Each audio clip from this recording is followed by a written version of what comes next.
Chapter 493. In the ivory tower, the requirements for students were actually quite lax. After entering the school, they would have a month to choose their tutor for the next few years. This was a two-way selection process. The tutor would choose the student, and the student would also choose the tutor based on their level. Some popular courses in the big classrooms were naturally open, and some public classes were mandatory. Some classrooms might only accept 2 or 3 students every year, or even none for several years. But choosing a tutor was inevitable. According to the tutor's choice, the following courses would be divided into easy and difficult. Some teachers were rigid and strict, and the students would be busy until they had a brain hemorrhage. Some teachers didn't care at all, and the students would only be bored for the next 4 to 5 years. In addition to other compulsory courses, students would choose 2 to 3 courses for electives according to the need for credits. And their main university life was to study under the tutor's guidance until their skills and ability reached the tutor's standard, and then they would officially graduate. Although there was a possibility of a mix of good and bad teachers, the ivory tower had strict standard for teachers. The students taught here were basically guaranteed. In this case, the allocation of classroom resources naturally appeared. The ivory tower was so big that it was not a problem to prepare a separate classroom for each teacher. But only in this place, the school was very strict. Benefiting from the vice principal's strictness and inhumanity, the allocation of classrooms could only be described as stingy. This was also another kind of spur for the teachers themselves.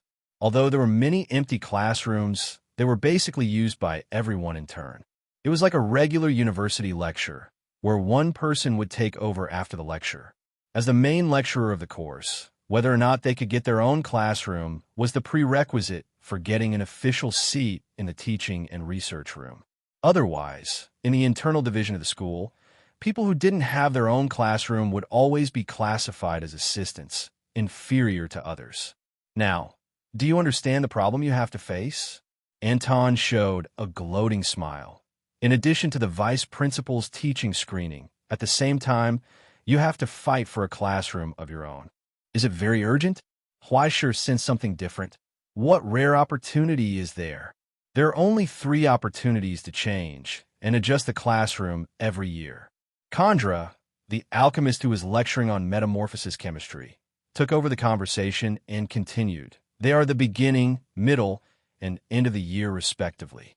However, the end of the year was mainly about the budget approval, while the beginning of a year was about the results of the previous year. If a new teacher wanted to get their own seat and classroom, there was only one chance in the middle of the year. Out of consideration for the new teachers, the Academic Affairs Office would favor the new teachers to a certain extent during the assessment. If you can't get it this year, then next year, you'll have to compete with other new teachers. This was the competition that Yi Su had mentioned to Huaisher. This was also the reason why the little brat Martin had once regarded him as a great enemy. Huaisher suddenly understood.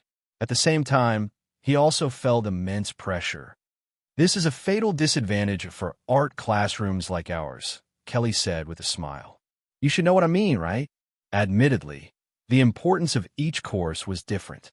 The degree of excellence in teaching could be reflected in many areas, and the level of judgment was often ambiguous. But what was worse was that there were many art courses that couldn't be measured. Let me give you an example, Kelly said. There is no class time for oil painting. As long as the submitted work is approved by the instructor, you will graduate.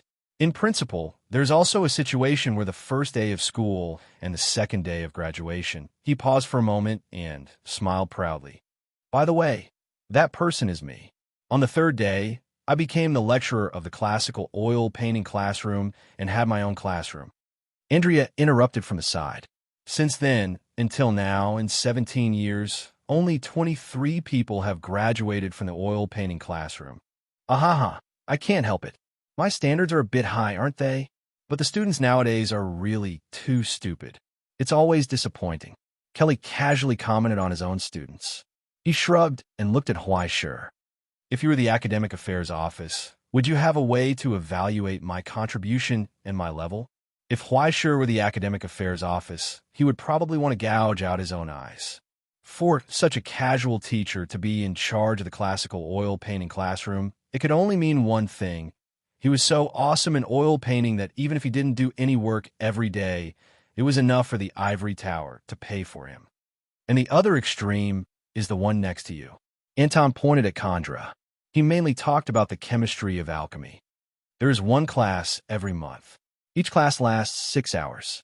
5 hours are for the students to conduct experiments on their own.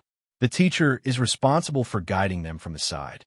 The teacher is responsible for distributing teaching materials and the students' self-study. After 5 years, they can graduate after obtaining the qualification certificate of the Stoneware Society. Andrea sighed. In other words, this guy's real teaching time is no more than 12 hours a year. In 5 years, the student's real teaching time is less than 60 hours. Chandra, who was already a little drunk, couldn't help but sneer. I want to teach more, but I need the dean's permission. To be honest, this kind of preschool work is disgusting. He glanced at Huaishir, and his expression became strange. You should be able to feel it, right? Young man, as far as I know, you have a rich understanding of metals.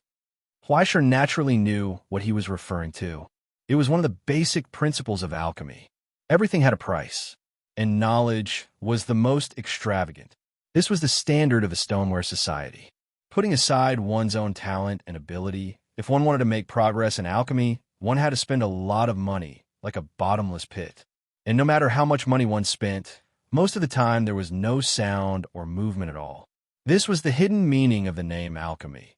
Unless one's talent was enough to make gold out of nothing, it was best not to choose this path of no return. Unlike scholars, alchemy needed real geniuses, not a vast amount of mediocre people. Only a truly wise person could grasp its essence. For example, Huaishir, who relied on soul power to stack proficiency, was already at his limit. If there were no other opportunities, it was basically impossible to go further. Because of this premise, there were only 5 or 6 students who signed up for alchemy every year. The rest were professionals sent by the Stoneware Society for directional training, just like a waiter who specialized in shredding onions for restaurants. Except for a few core disciples, the rest couldn't even be considered students. It was just a short-term crash course. In comparison, the teaching results of scholars can be truly quantified. As long as the students have excellent grades, it's not difficult for teachers to occupy a place in the teaching and research room. Andrea shrugged slightly and glanced to Huaishir with pity. This is your biggest problem. Huaishir's 2 positions. He was the main speaker of classical music appreciation, abyssal botany teaching assistant, and one of them. No matter how one looked at it, it didn't look like a place where one could show one's talent in a short time. Abyssal ecology was a major class, and it was a compulsory class. All students in the school had to participate, and it had one of the largest classrooms in the school. And what Huaishir had to do as an assistant was to be the real master of the classroom, the main lecturer of abyssal ecology. If he was lucky, he could participate in the process of preparing the lesson plan. If he was unlucky, he could only serve tea and water. Wanting to go on stage was a dream. If the students had achievements, it was the credit of the main lecturer. What did it have to do with him as an assistant? Huaishir wasn't arrogant enough to think that he could replace the original main lecturer. It was ridiculous that he succeeded in counterattacking. All his abyssal botany knowledge was passively accumulated by Hillghost. His ability could only be said to be above average. What could he use to fight against a professional? As for classical music appreciation, how would it be evaluated? How would it be taught? Every time you played a tape for an hour in class, it would be considered as appreciation. Did you want everyone to write a review and hand in next class? Elective students only had 2 classes per month. In a year's time, Huaishir couldn't even finish playing Haydn, let alone Bach. That was a problem. Huaishir pinched his chin and fell in a deep thought. No, he felt that he had to do the whole job. Seeing him fall in a deep thought, the seniors' expressions were slightly satisfied. Their main purpose of coming here tonight was not to say that they welcomed Huaishir, but more to give face to Andrea. At the same time, they also came to see if the Prince of Paradise, who caused an uproar a few days ago, was really here to dawdle. In a sense, this was a test of the teaching and research room for Huai Shi, a newcomer. If he really intended to do his job well, the seniors didn't mind helping Huai Shi, a junior. But if Huai Shi was really here to slack off, then goodbye. I wish you a successful career in the astronomy club. Don't think about meddling in the affairs of the ivory tower. Even if you can reluctantly stay, you can only be an invisible person. Be a good boy for 4 years and leave. Now, at least in terms of attitude, Huai Shi handed in a perfect answer. Then they had already given him all the pointers. After eating and chatting for a while, they said goodbye one after another. The last to leave were Anton and Andrea. The old man was a little drunk and took a long time to recover, and Andrea had to drive him back. After Andrea went out to drive, he put on his coat and looked back at the young man who sent him to the door. Then, his expression became solemn and serious. "Mr. Huai Shi, there is something I think I should say to you. Even if this is not what a guest should say, it is not polite." He put on his glasses and said solemnly, "I have no prejudice against you. I also believe in your talent and sincerely hope that you can make a difference in the ivory tower, even if this may only be a short journey in your life. But there is one thing I hope you can understand. For many students, the 5 or 6 years in the ivory tower may be the most important opportunity for them to change their lives." He said, "As teachers, we have to make a difference." Huai Shi naturally did not refute the teachings of the old man. Professor Dong's words could be said to have placed high hopes on Huai Shi, a junior. How could he not know how to appreciate favors? Moreover, Huai Shi still felt guilty in his heart. He thought that he did not have any talent as a teacher. Half of the reason he came to the ivory tower was because he had nowhere to go. The reason why he worked so hard was also for the destiny of young Master Ming. He accepted Professor Anton's words from the bottom of his heart. He didn't make any promises. He just nodded seriously. "I will remember." Professor Anton smiled. "Then, thank you for today." He put on his hat and nodded to say goodbye. "I sincerely hope that we can meet again another day. At that time, it will be a celebration for you officially entering the teaching and research room. Goodbye, Teacher Huai Shi. Goodbye, Professor Anton." Huai Shi watched the old professor get into the car and gradually disappear into the distance. After a long time, he could not help but sigh softly. He looked up at the night sky of the ivory tower and felt the pressure again. To become a qualified teacher? It sounded like it was not easy. Huai Shi thought for a while and could not help but laugh. In short, work hard first. He turned around and walked into the house. For the first time, he had a sincere motivation for the work of the ivory tower. In the car that was gradually disappearing, Andrea glanced at the old professor in the passenger seat in surprise. "It's rare for you to be so gentle, Anton. I thought you would make everyone embarrassed." "Why?" Anton asked back.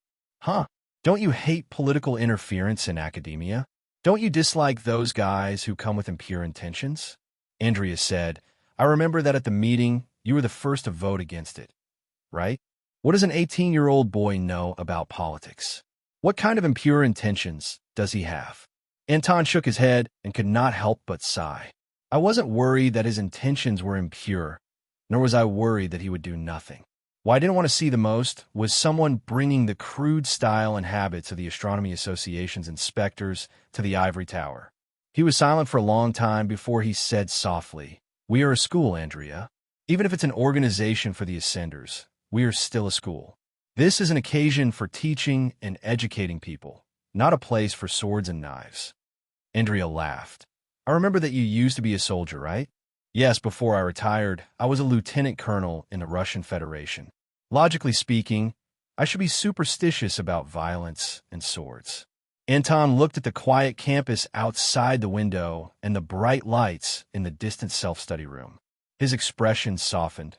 But even if swords and knives are the real power, here, they must give way to the truth. Otherwise, wouldn't the existence of the ivory tower be meaningless? "I can't win against you." Andrea shook her head and sighed. "Then, what's your impression of our Prince of Paradise?" "He's better than me." Recalling the young man's eyes that had never been contaminated by violence and blood, and Dong smiled from the bottom of his heart. "He will definitely become a good teacher, definitely." Chapter 494. It was late at night. In a luxurious and huge office, the desk lamp was dimly lit. The huge TV hanging on the wall was emitting a dazzling light, and various skill effects were constantly flashing on the screen. The game characters jumped skillfully between the dangerous terrains, overcoming all obstacles along the way. And just in front of the TV, on the fluffy carpet, there was a huge white bear holding the handle with a thick paw. It lay diagonally on the ground, and with its heavy breathing, a layer of water appeared on its silver-white fur, making people unable to move their eyes away. Soon, an exquisite teacup was placed in front of Yisu. Heat rose from the water vapor. He withdrew his gaze. As the cold middle-aged man returned to the chair behind the desk and sat down, Yisu began his report again. He recounted everything he had seen and heard about Huaishur along the way, without leaving out any details. "Oh, is that so?" After listening to his report, the principal chuckled and said, "It sounds exciting. I think, regardless of skill and ability, Mr. Huaishur is qualified for this job, and there is no situation that the school affairs office is worried about." After a pause, Yisu couldn't help but shake his head, but for the stable environment of the school, in fact, I don't recommend letting him officially enter the teaching and research room. "Why? Isn't he the rare talent you mentioned?" "No, your evaluation of him should be higher, right? Isn't it because of this?" Yisu replied, "Such a person may indeed be a hero of the century, but whether he is or not, it can't change his troublesome physique. Just like you, principal." Without hiding his bad impression of the principal, Yisu said bluntly, "It's enough for the ivory tower to have one troublemaker. Moreover, such a person will not be willing to be teased by you. If he really angered him, the end result might not be easy to deal with. The astronomy club may have a gap in our hearts because of this. Moreover, in the process, the ivory tower itself may also suffer an unexpected impact. I know it's ridiculous to compare Huaishur with you, but you can't underestimate his destructive power. Don't look down on the young and poor. Aren't there plenty of examples of people bullying the young and poor?" To be honest, it's true. After pondering for a while, the principal's reply did not make Yisu feel relieved. Instead, that guy began to get excited. "But now that you mention it, I'm even more interested," the principal said happily. "Besides, isn't that why I transferred him here?" Yisu sighed numbly. Everyone would be happy to see a stable ivory tower. Everyone? The principal sneered. "Does that include me? Stability? What was stability? Teaching and educating people peacefully? Or should we turn a deaf ear to the changes in the entire realm and close our doors as if nothing has happened?" Yisu did not answer. The principal continued to ask calmly, "That can't be, right? Yisu, if the ivory tower was that kind of place, would you appear here? Why are you still joking around?" "I'm just doing my duty after getting paid. From a long-term point of view, I didn't want the place where I could live the rest of my life to suddenly go bankrupt or be completely gone when I woke up." "And there's more?" the principal asked. "And can we not play games while talking about work?" Yisu turned back helplessly and looked at the white bear lying in front of the TV. "Can't you be more serious?" "Wait a minute." The white bear turned back, opened its mouth, and said, "I'll be done soon." On the screen, the game character made a beautiful combo. After killing the final boss without injury, it did not even appreciate the CG and threw the controller aside. The huge white bear stood up from the ground and walked around the desk to sit on an even bigger chair behind the secretary. It lay down and lazily slumped down. It picked up the beer that had just been poured and drank 2 mouthfuls before letting out a long sigh of contentment. "Okay, let's continue," it said. "Where were we?" "The unstable ivory tower." Yisu just raised his head and looked away as if he had been electrocuted. He raised his hand in front of his eyes and pointed at the white bear's crotch. "You forgot to wear pants. Why do you force a bear to wear pants? You bastards, can't you stop making bears do things that go against their nature?" White Bear felt wronged. He slowly got up and took out a huge pair of shorts from the cupboard beside him. He put them on messily and redid them. "Is this enough?" Yisu sighed. "So, what do you want, principal?" I'm happy. Can't I recruit someone in my school?" the white bear asked with grief and indignation. I'm doing this for everyone's sake. The pressure of studying every day is so great. I found an idol to stay in the school. Isn't that good? Isn't he very good looking? Am I getting old? Or is your aesthetic standards changing too fast for me to keep up? The principal asked loudly, Isn't Hawaii sure good? Yisu was too lazy to argue with it. This old bastard was always like this. Once the topic reached something he did not want to talk about or answer, he would put on a look of, I'm just a bear, don't make things difficult for me. Don't think that I don't see it. Yisu said bluntly, Vice Principal, you actually have a lot of opinions about Hawaii sure, right? Even if you don't say it explicitly. I think it's the Vice Principal who has a lot of prejudice against him. The white bear raised its paw and scratched its head. He's just doing his job. Although the budget is a little lower, it's just a little less spending. It won't kill anyone. Why are you talking about him behind his back? Besides, he didn't vote against it, did he? That's just on the surface, isn't it? Yisu coldly exposed the principal's lie. You should know how dissatisfied he is with your arrangement. To be honest, it's the first time I've seen his face so ugly in a long time. Although it's always been ugly, this time it's really ugly. I admit that there are some personal reasons in it, but he's not the kind of person who can't distinguish between public and private affairs. The white bear shrugged indifferently. Believe me, he'll do his job well. But there's someone who's not afraid of making a big deal out of it. Yisu couldn't help but roll his eyes. You know that he doesn't like Huaishur, but you still arrange for Huaishur to be his teaching assistant? Even if you arrange for him to be an alchemy teaching assistant, it would be better than this. What do you know? The white bear trembled and slammed the table. I'm cultivating their bond. Do you understand? It's all like this in comics. I've read too many of them. In the end, you just want to cause trouble. I don't deny that part of the reason. The white bear opened another can of beer and asked casually, but what I'm more concerned about is, didn't you just know him for less than a day? Why do you care so much about his problem? Yisu was stunned. It was only now that he seemed to realize it. Then, he couldn't help but smile bitterly and shrug. That little guy is a little more powerful than I expected. The white bear commented indifferently. It's really not easy to make the famous abnormal doctor in the school his friend in just one day. Is this what they mean by birds of a feather flock together? Yisu was speechless. Even if the principal's words were too ridiculous, there was one thing that was right. This time, he couldn't distinguish between public and private affairs. He was just the principal's messenger in eyes and ears, but unknowingly, he began to consider Huaishur's situation. Although most of the reason was because the principal was too unreliable, it couldn't be denied that he admired and liked Huaishur. If he wasn't sure that his body was immune to any charms and curses, he would almost suspect that he was under a spell. Isn't that good? The white bear raised his paw and patted him on the shoulder. You're not young anymore. It's time to make a few friends. You've grown up. Yisu, I'm very pleased. To be honest, Yisu had wanted to beat him for a long time.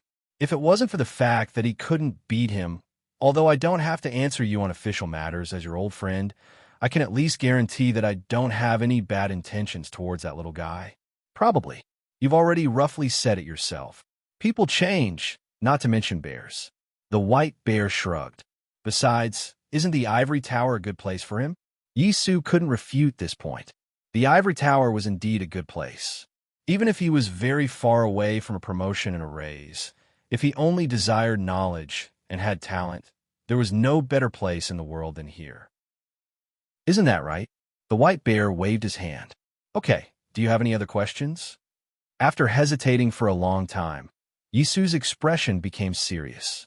Even so, I still can't agree to let him work in the school. Why? The white bear was puzzled. With a helpless sigh, Yisu slammed a thick medical report on the table and pointed at the abnormal indicators that almost turned into hell. He couldn't wait to throw the results in the principal's face. Because this poison is all blood. The next day, in the office of the school affairs office, the genial deputy director put a thick book in front of Huaishur.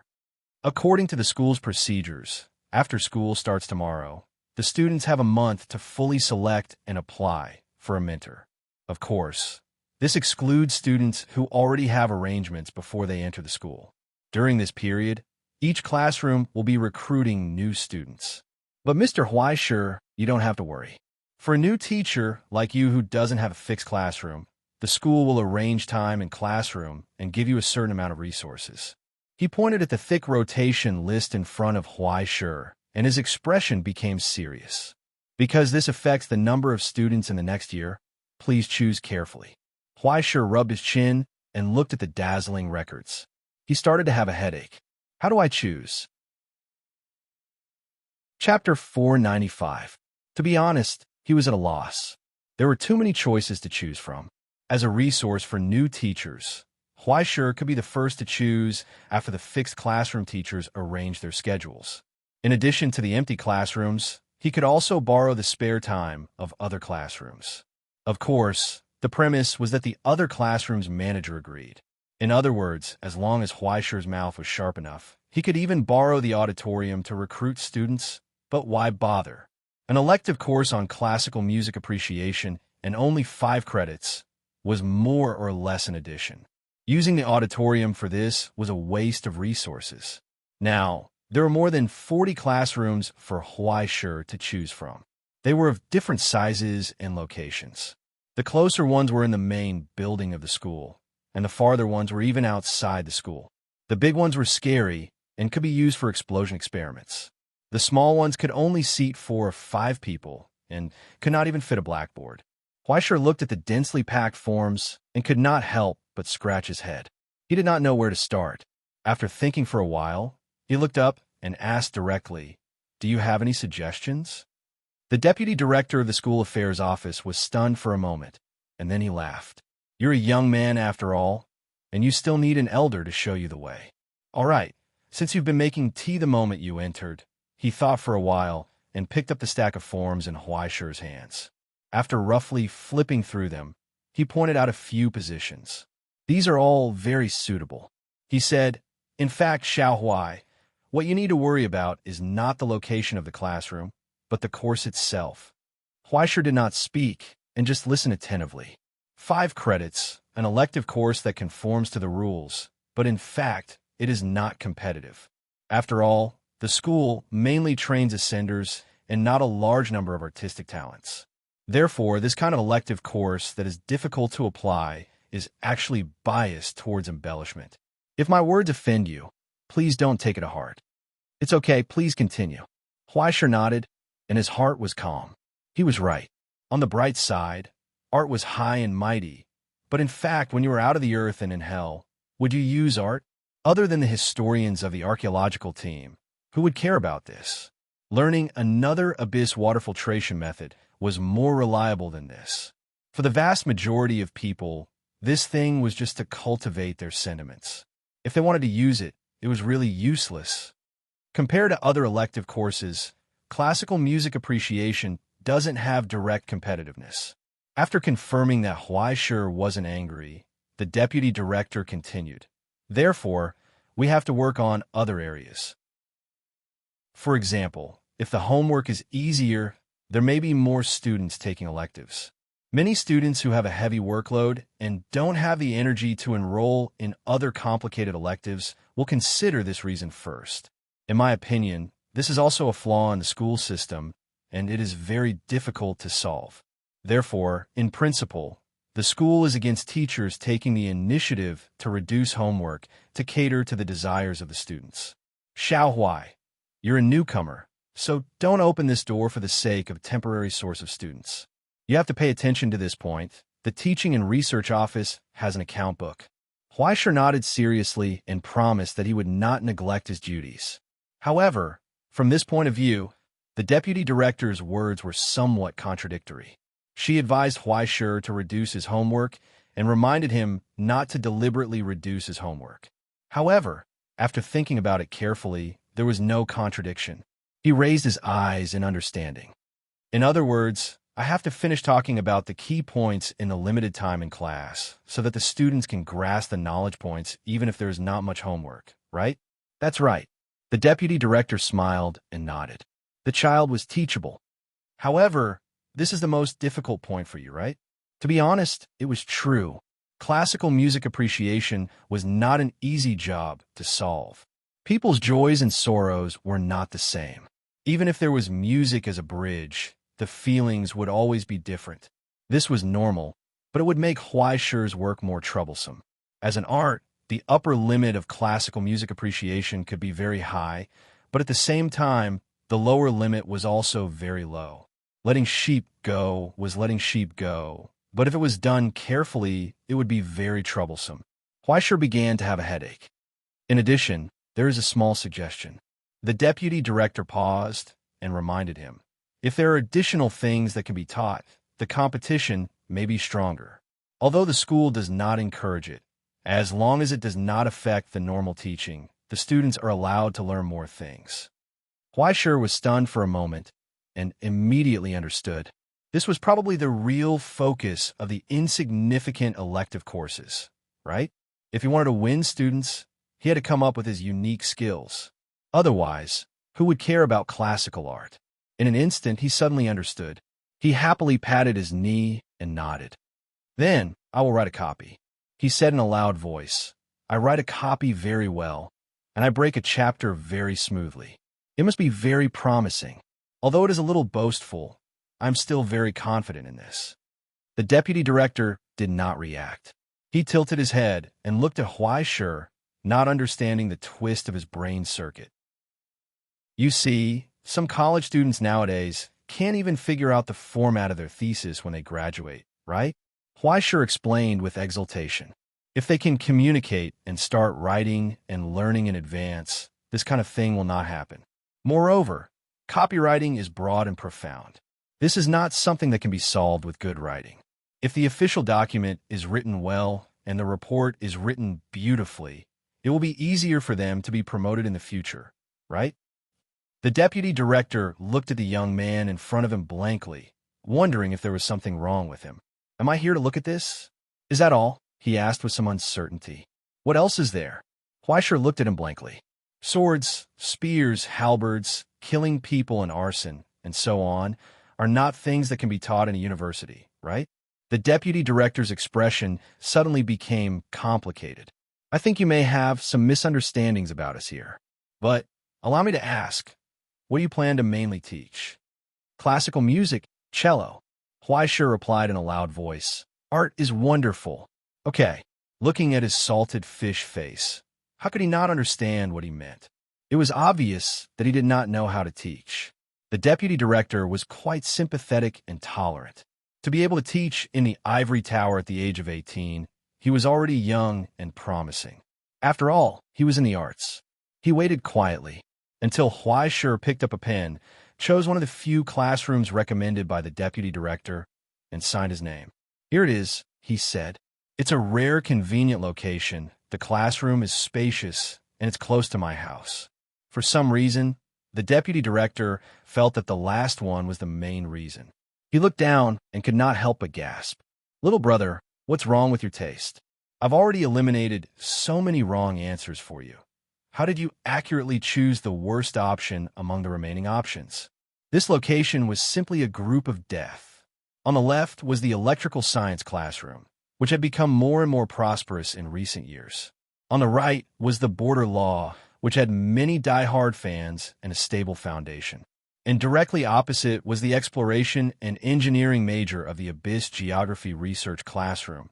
Upstairs was biology and first aid, downstairs was art and sculpture. Even the most popular elective of the Abyss Photography and Health Philosophy were in this building. What are you doing? Are you looking for trouble? He looked up at Huaishi suspiciously. Are you sure? I'm sure. Huaishi shrugged and smiled indifferently. Anyway, it's just an elective minor. I don't plan to be a mentor. It's not bad to attract some people to listen to it, right? Anyway, he did not think that many people would choose classical music appreciation as their major. What a joke. This was the Ivory Tower, not Vienna. His class was only responsible for appreciation and understanding, not teaching performance. In the end, it was just an elective. The most important thing was to recognize reality. Don't make naive plans. The road was to be taken step by step, and the ivory tower could not revolve around you. Okay, after seeing Huaishi's conservative choice, the deputy director understood the young man's humble mentality. He did not know whether to admire or feel helpless. Why are you so steady? You're still so young. Why don't you have the courage of a teenager? At the end of the work, he handed over a teacher registration form. It was for Huaisher. Write a brief introduction. The deputy director said, a self-introduction. The school will use it when promoting. After the students read it, they can also understand the teacher. Huaisher picked up the pen and thought carefully. Then he picked up the pen and wrote behind his name. Male, 18 years old. After writing, he looked up and asked, is it enough? This brief introduction was too damn simple. Be more detailed. What achievements have you achieved? What resume do you have? What kind of good deeds have you done? All of them can be written down. What international awards have you won? Write more. The deputy director reminded him helplessly. Just as he picked up the teacup and took a sip, he saw Huaisher's expression become strange. What's wrong? He asked. If you don't know how to write, you can refer to what others have written. Don't be embarrassed. I heard that you used to work in the Astronomy Society. Write it down. He encouraged him earnestly. Young man, if you have the ability, you should show it. No. Huaisher scratched his head helplessly and pointed to his blank line in the notebook. This is too small. I can't write it down. The deputy director was stunned and immediately laughed. After all, he was a young man.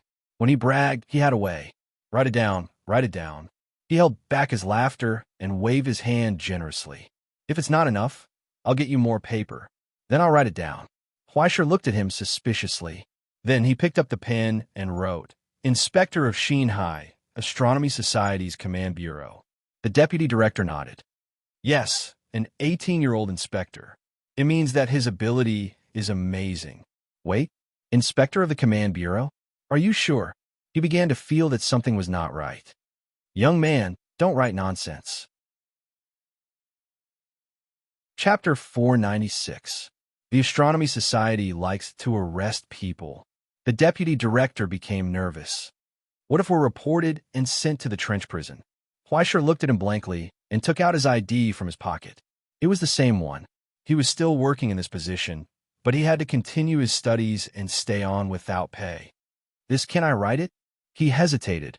Then I'll cross it out? No, you can write.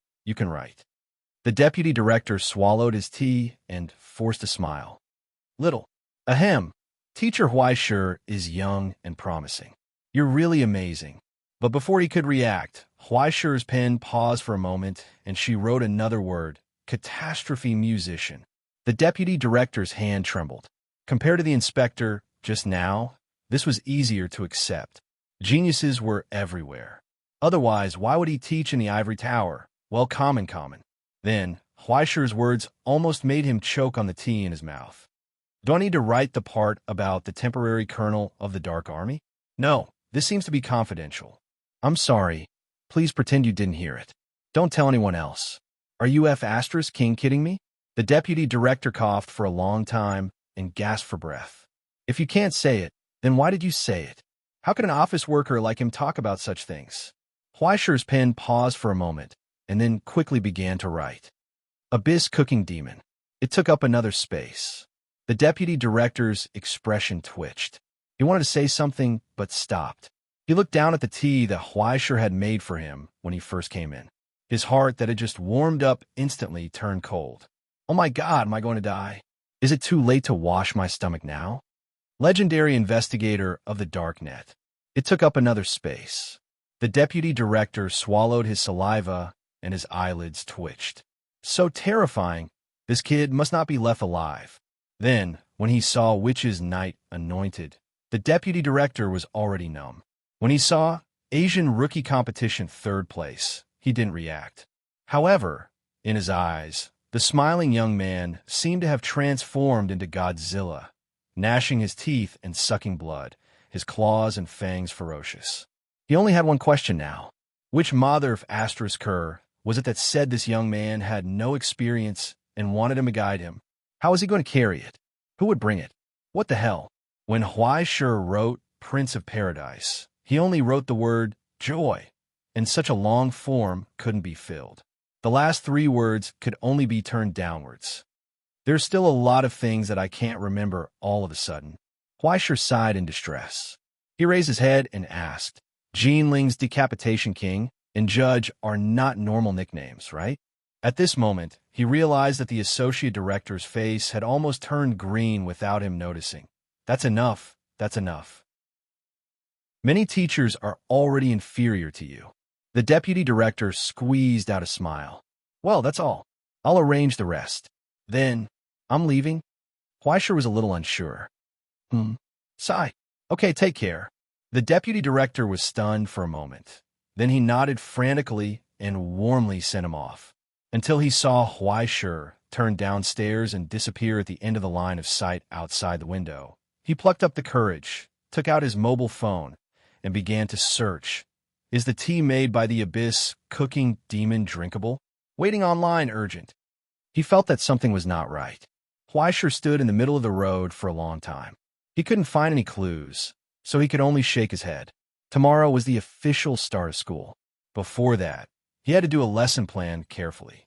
At the same time, he had to think about how to have his own classroom and enter the teaching and research room legitimately. The most important thing was how to use this identity to come into contact with the Book of Destiny in the Ivory Tower. Before he figured this out, there was always a string in his heart that was tight, and it was difficult to relax. These days, he didn't even dare to take it out and flip through it. This was what it meant to have a knife on his back. Every time he looked up and saw the library in the distance, he always felt that there was a pair of sharp eyes staring at him, waiting for him to reveal any flaw. Even if he knew that his disguise was perfect, Huaisher still couldn't help but feel a lot of pressure. This was probably what they meant by having a guilty conscience. After a long sigh on the road, he finally calmed down. As a result, as soon as he arrived at the door, he saw the student who had been waiting on the bench for a long time. This unexpected guest was playing with his mobile phone at the door. When he finally came back, he looked up and showed a pure and cute smile like a little white rabbit, extremely flattering and fawning. Teacher, are you short of students here? The kind of major. At the same time, on the other side of the ivory tower, in a vast pasture that was almost like a grassland with no end in sight, on top of a tall, pure black horse, a middle-aged female professor wearing a rider's outfit whistled. The wild horses that were playing all over the mountains and plains neighed in response to her command. They obediently gathered together and lined up in the direction of the stable. Today's vaccination, I don't have enough people here. Little Yuan, since you're here, do me a favor and I'll treat you to dinner tonight. How about it? She looked back at the girl riding on the gray horse behind her. The girl, who was in a daze, looked up and didn't react. Soon, she noticed her aunt's puzzled gaze and quickly nodded. Okay. The female professor couldn't help but sigh. After all, she raised her from a young age. How could she not know what her niece was thinking in her heart? Moreover, there was Yuan Zhao, a traitor who betrayed his cousin on the first day of coming to the ivory tower. Are you sure you don't want to apply? She asked bluntly. This is a rare opportunity. He's still a blank slate newcomer. It's hard to say what will happen in the future. Yuan pursed her lips and hesitated. In the end, she shook her head. In fact, she knew that even if she didn't rely on her aunt's relationship, as long as she was willing to apply, Huaisher would most likely agree. He didn't mind having one more student. But now, she was the one who was indecisive. Originally, she was supposed to be in Jixia. The reason why she came here was because of the exchange program. As for Yuan Zhao, he was just an extra. Because he was too reckless, the family simply found him a notoriously strict teacher for a few years. At the same time, Yuan could supervise him at any time. As for Yuan, the family didn't make any arrangements. It wasn't because they favored boys or treated her differently. It was because they trusted her too much and gave her the greatest freedom and leeway to choose. With the Jin family's relationship and connections here, as well as her aunt in the ivory tower, as long as she was willing, any major in classroom would not be a problem. Because of this, it was impossible for her to become Huaisher's student, because she was the eldest daughter of a Jin family. This was her last preparation time before she could take charge of the family, before she could truly become the representative of the Jin family to face the world. Appreciation of classical music? Did the Jin family need an heir who knew how to appreciate classical music? It would be strange if they needed it. The more the family trusted her, the more she couldn't betray this trust. I really don't understand. Your father is such a wanton person. How did he teach such a rigid child like you? Her aunt looked at her sad appearance and sighed helplessly. She hesitated in her heart. This time, should she just go against her second grandpa's wishes and quietly do this for her? But no matter how she thought about it, she felt that this matter was most likely impossible. And when the time came, her eldest sister would come to the ivory tower to do her. It was one thing to say that this family of violent maniacs had the same bad habits. But why did they have to delay her beautiful little niece? Thinking of this, she looked up at the sky and sighed. And when she thought of Yuan Zhao, who was wandering around every day and bored to death, she couldn't help but feel angry. They both had the same surname, but why was there such a big difference? Speaking of which, it's time to shovel the horse dung, she murmured inexplicably. Just like this, Yuan Zhao's tragic fate before school started was happily decided by her. Stone Marrow Hall, reception room. Feng Shu served 2 cups of hot tea to the guest. Huaisher sat on the sofa, crossed his legs, and looked at the young man sitting across from him. The young man, who was only 14 or 15 years old, immediately raised the corner of his mouth, revealing an innocent and pure smile. His eyes blinked, full of admiration and admiration. This was the first student who came to Huaisher to specialize in classical music appreciation and wanted to be his disciple. This love of art could be said to be sincere, and this admiration and respect for Huaisher could be said to be heavy. Moreover, his family was rich and powerful, and there was no fault to be found at all. The only problem was that this little 19 of the Lin family, Forest Hut, no matter how you looked at it, there was a problem. To be honest, I didn't expect that the first one to sign up would be you. After looking at each other for a long time, Huaisher finally opened his mouth and asked, "Tell me, why did you take things so hard?" "Oh, look at what you're saying, teacher." Little 19 felt wronged. "Isn't it because I love classical music?" "I haven't nodded yet. Don't rush to call me teacher." Huaisher quickly raised his hand to stop him from continuing his nonsense, and his expression became more and more suspicious. "And love classical music? You?" "Yes." Forest Hut's voice shook. "In the whole Lin family, no one loves classical music more than me." This was the truth. Half of the whole Lin family didn't know how to write the word classical in front of classical music, and the other half didn't know what music was. And Lin 19 had at least heard to Alice. To some extent, he was indeed the one who loved classical music the most. And Huaisher didn't believe a word of it at all. He asked straightforwardly, "Then tell me, what is Bach's real name?" Forest Hut was stunned for a moment and asked tentatively, "Isn't his surname Ba?" Huaisher was silent for a long time and couldn't help but sneer. "You don't even know the name of a foreigner? His surname is clearly He." "Oh, right." Forest Hut couldn't help but slap his knee and suddenly realized, "I remember, it's indeed like this." Huaisher put down the teacup and sighed earnestly. "I say, little Lin." "Yes." Forest Hut nodded frantically. "Teacher, please tell me. Do you think I'm a fool?" Huaisher raised his hand and pointed at his face. "Or do you think I can't even understand such a lie and will believe your excuse? I want to ask you why you're interested in classical music, but you should at least tell me the truth, right? Otherwise, please go back immediately. I don't have any talent to be a teacher. Moreover, I can't accept people from the Lin family." That was what he was most worried about. What if his kid suddenly stabbed him in the back? If that happened, the knife might be a gift from him. He was scared just thinking about it. "What are you talking about?" Forest Hut replied solemnly, "I admire your character and want to learn from your strength of character. Are you King kidding me? Character? Strength of character? Do I have such a thing?" Huaisher's face twitched, and he was about to speak. Then he saw little 19 suddenly get up and leave the sofa. Huaisher originally thought that the other party was going to leave in anger, but he didn't expect that the young man was lying on the ground with a plop. "You blackmailed me?" Huaisher jumped up in fright and almost kicked Lin 19 out. Then she saw little 19 of the Lin family lying on the ground tears streaming down his face. He was crying bitterly and sorrowfully. "Teacher, why sure? I came to the ivory tower for you, and I didn't even go back home. If you don't accept me, I have nowhere to go. Why don't you believe in my sincerity?" Huaisher was also angry. "I haven't come to work yet, and you suddenly came to sign up for apprenticeship, and you even lied on the carpet in my house. How can I believe you?" "Don't worry. Before I went out, the old master told me, a teacher for a day, a father for life. He asked me to follow you and learn well. From now on, little 19 will follow your orders no matter what. If he does anything wrong, kill him on the spot, and the Lin family won't say a word. It will be like there is no such person in the family from today onwards."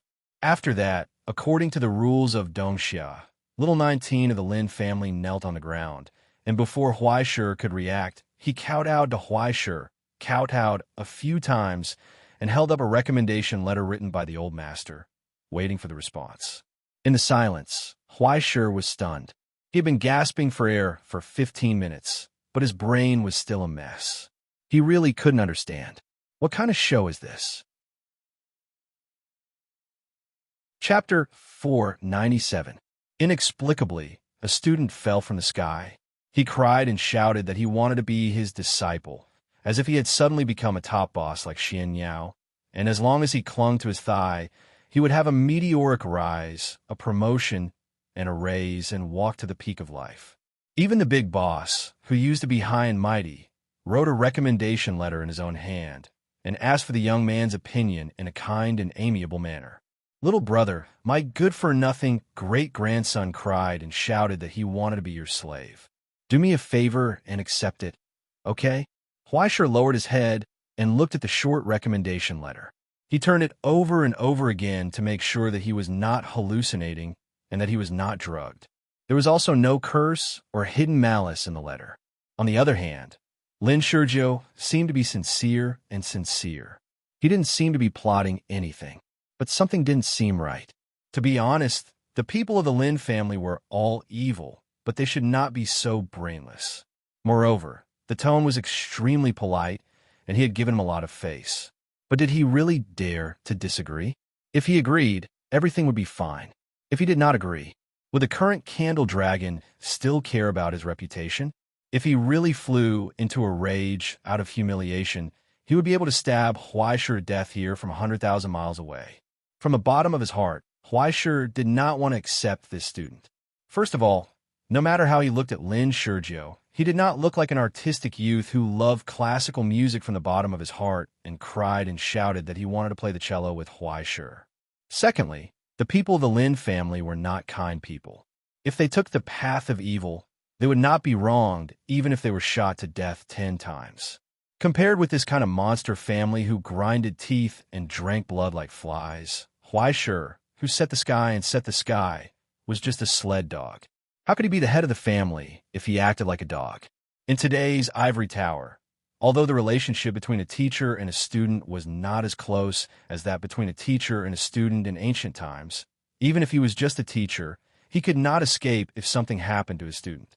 If Lin Shizhou could not resist the little bit of criminal thoughts in his heart in school, he would most likely be implicated and sent to the police station.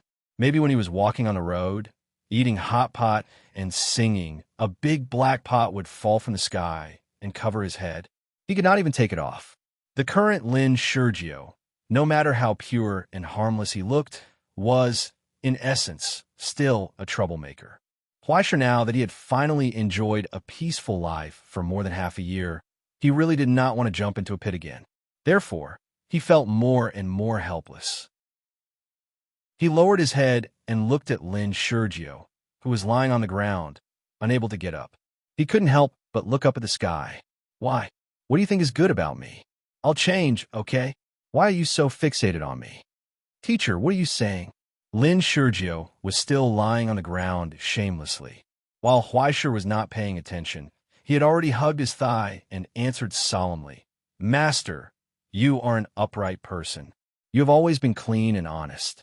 You are also well versed in both the pen and the sword. You are highly respected and handsome. Looking at the whole territory now, in terms of appearance, qualifications, and talent, who can compare with you? Huaishir was stunned. She pinched her chin and thought for a long time before nodding. That's true. Seeing that there was hope, Lin Shurjio was overjoyed. He hugged his thigh tighter and kept talking. I know I'm stupid. I only have respect for you. I don't mean any disrespect. I only hope that I can serve you tea, stay by your side, and listen to your teachings. I will be satisfied. I hope that teacher can let bygones be bygones and accept me, a pitiful child who has turned over a new leaf and turned over a new leaf. Give me a bright future, and I will definitely sacrifice my life to repay teacher's great kindness. That seems to be true. Huaishir pondered for a moment and looked down at the little house in the forest that seemed to be tied to his leg. He smiled and said, Little Shurjio, yes, what can I do for you? Lin Shurjio looked up in surprise. Then he saw the black muzzle of the gun. Super small trial device, Lord of the Flies. The overload mode was in place. The light that was enough to turn him into ashes was brewing in the barrel of the gun. As long as Huaishir pulled the trigger, Lin Shurjio's life would be rebooted and he would start all over again. A bone-piercing chill spread out from the flickering flames. Lin Shurjio froze on the spot, and his smile became stiff. His years of experience in courting death told him that this was not a joke. The big brother in front of him, with a smile and a warm expression, really intended to kill him here. He even had the ability to make him never reincarnate. Not even the coffin could bring him back to life. Being stared at by that pair of eyes, Lin Shurjio realized something amidst his horror. The man in front of him did not kill him, not because his great-grandfather was the candle dragon who ruled the 9 hells of Doomsday. It was purely because he did not want to kill him. As long as he wanted to, he would die. At this moment, Lin Shurjio finally saw the ferocious edge and essence of the man in front of him under his usual gentle and lazy appearance. It was because of this that he was really afraid. But Lin Shurjio could not tell whether he was afraid of death or afraid of the big brother in front of him who was only a few years older than him. Teacher, what do you mean by this? He laughed dryly and tried to move back a little. Then, the muzzle of the gun moved forward an inch and pressed against his forehead. That's what I mean. Huaishir lowered his head and looked at his little brother in front of him with a creepy smile. He asked word by word, Actually, it doesn't matter if you want to be my disciple or not. It doesn't matter if you want to scam me. But since you're already kneeling on the ground and begging with all your heart, why do I feel that everything you said just now is not true at all? Lin Shurjio's face twitched. Teacher, let me explain. Okay, I'm listening. Huaishir nodded. I hope your explanation won't be too long. To be honest, this is the old master's idea. Lin Shurjio was sweating profusely, but he did not dare to stop talking. He stuttered, I don't know what happened. A few days ago, the old master suddenly called me back and asked me to come to the ivory tower. He also asked me to be my teacher. To be honest, I really didn't dare to come. Am I not afraid of turning back? But I had no choice. Then what do you think the old master meant? Huaishir shook the sincere recommendation letter with his other hand and waved it in front of Lin Shurjio. Is this what he meant? Follow me around and listen to my teachings? Well, I have a guess. It may not be right. Lin Shurjio swallowed his saliva and stopped talking. His expression became very nervous. Go ahead. Huaishir nodded. Is it possible that the old master thinks that you are born bad and that your ability to make people dislike you is hundreds of times better than mine? Moreover, you're always unscrupulous and you love to do whatever you want. Lin Shurjio thought for a long time and said seriously, So he asked me to be bad? Huaishir almost killed this little bastard on the spot. I am the Prince of Paradise, the S-level double-flower red stick of the Astronomy Association. I have always been kind and charitable. How did I become a bad person all of a sudden? However, before Huaishir could refute, Beelzebub could not help but nod in agreement. I'm just a passerby. Indeed. Indeed my ass. Huaishir was furious. Can you stop causing trouble? I saw that the atmosphere was tense, so I helped to ease the tension. Beelzebub laughed loudly, which made Lin Shurjio's fear and uneasiness dissipate a little, because the muzzle finally moved back a little. Get up. Huaishir put the Lord of the Flies back into the holster and pointed at the sofa opposite him. He waved his hand disinterestedly. I'm not interested in killing children. Seems like I'm getting more and more confused. Why would I joke with you like this? Lin Shurjio's expression changed slightly. It was not because of the joy of escaping death, but for some reason, he was actually a little angry. He was the little 19 of the Lin family, one of the most outstanding young talents in Dongxia. In front of Huaishir, he was just a child. And he had almost died here just now. Was this a joke? But then he felt relieved again. Who was this person in front of him? A 17-year-old disaster musician, the abyss cooking demon, the Prince of Paradise. He had only used half a year to go from a weak teenager to a third-level young arbiter of life, the beheading king of Jinling and the judge of the Astronomy Association. In just half a year, he had a lot of blood on his hands. He had even single-handedly destroyed the Finite Club and beheaded the Archbishop of Rotten Dream. He was a monster through and through. Compared to him, what was he? Those who truly believed in his calm and gentle appearance and treated him as a pure and harmless little white rabbit were idiots, just like how she used to be. How could such a person be fooled by lying on the ground shamelessly and shedding a few tears? He returned to the sofa and sat upright, not daring to speak anymore. In his nervous silence, Huaishir suddenly asked, "Other than the letter of recommendation, what else did your grandfather ask you to bring to me?" Subconsciously, Lin Shurjio wanted to shake his head, but in the end, his expression twitched. He hesitated and took out another letter from his chest. It was not heavy, or rather, it was just a piece of paper inside. The Abyss contract was created by alchemy. Once signed, one soul would be used as collateral, and would only be circulated with strict restrictions between the person who ascended. There was no room for regret. The content of the letter was very simple. Although the words were strict and rigid, it was written in a long line. But to summarize it simply, it was just one sentence. During the 4 or 5 years in college, Lin Shurjio had followed Huaishir's orders. It was not an employment, but a master-servant relationship. In other words, as long as Huaishir signed this contract, Lin Shurjio would be Huaishir's dog for the next 5 years. Even if Huaishir asked him to immediately kneel on the ground and bark like a dog, he would never disobey. It could be said that it was not harsh. If it wasn't for this contract, the recommendation letter from before might have seemed like a threat. But with this contract, it was the same as entrusting the most important grandson of his family to Huaishir's tutelage. Because of this, Huaishir could not help but sigh. What did he do to deserve such a great favor from the current Candle Dragon? Your grandfather's letter of recommendation and this toy, you can keep them. He threw the contract back to Lin Shurjio without interest. Lin Shurjio, who was originally pale and felt like he would be a slave from now on, was stunned on the spot. His heart could not help but sink. Even if Huaishir had only accepted the letter of recommendation, there was still room for negotiation. But now he was so resolute that Lin Shurjio felt helpless. How could he not know that he had messed up? In the silence, Huaishir threw out an unexpected question without warning. "Little hut in the woods, what kind of person do you want to be in the future?" Lin Shurjio hesitated for a long time, but did not know how to answer. He wanted to be a peerless powerhouse like his great-grandfather, even in his dreams. But he still did not know how to do it. He did not even know whether it was good or not to become such a person.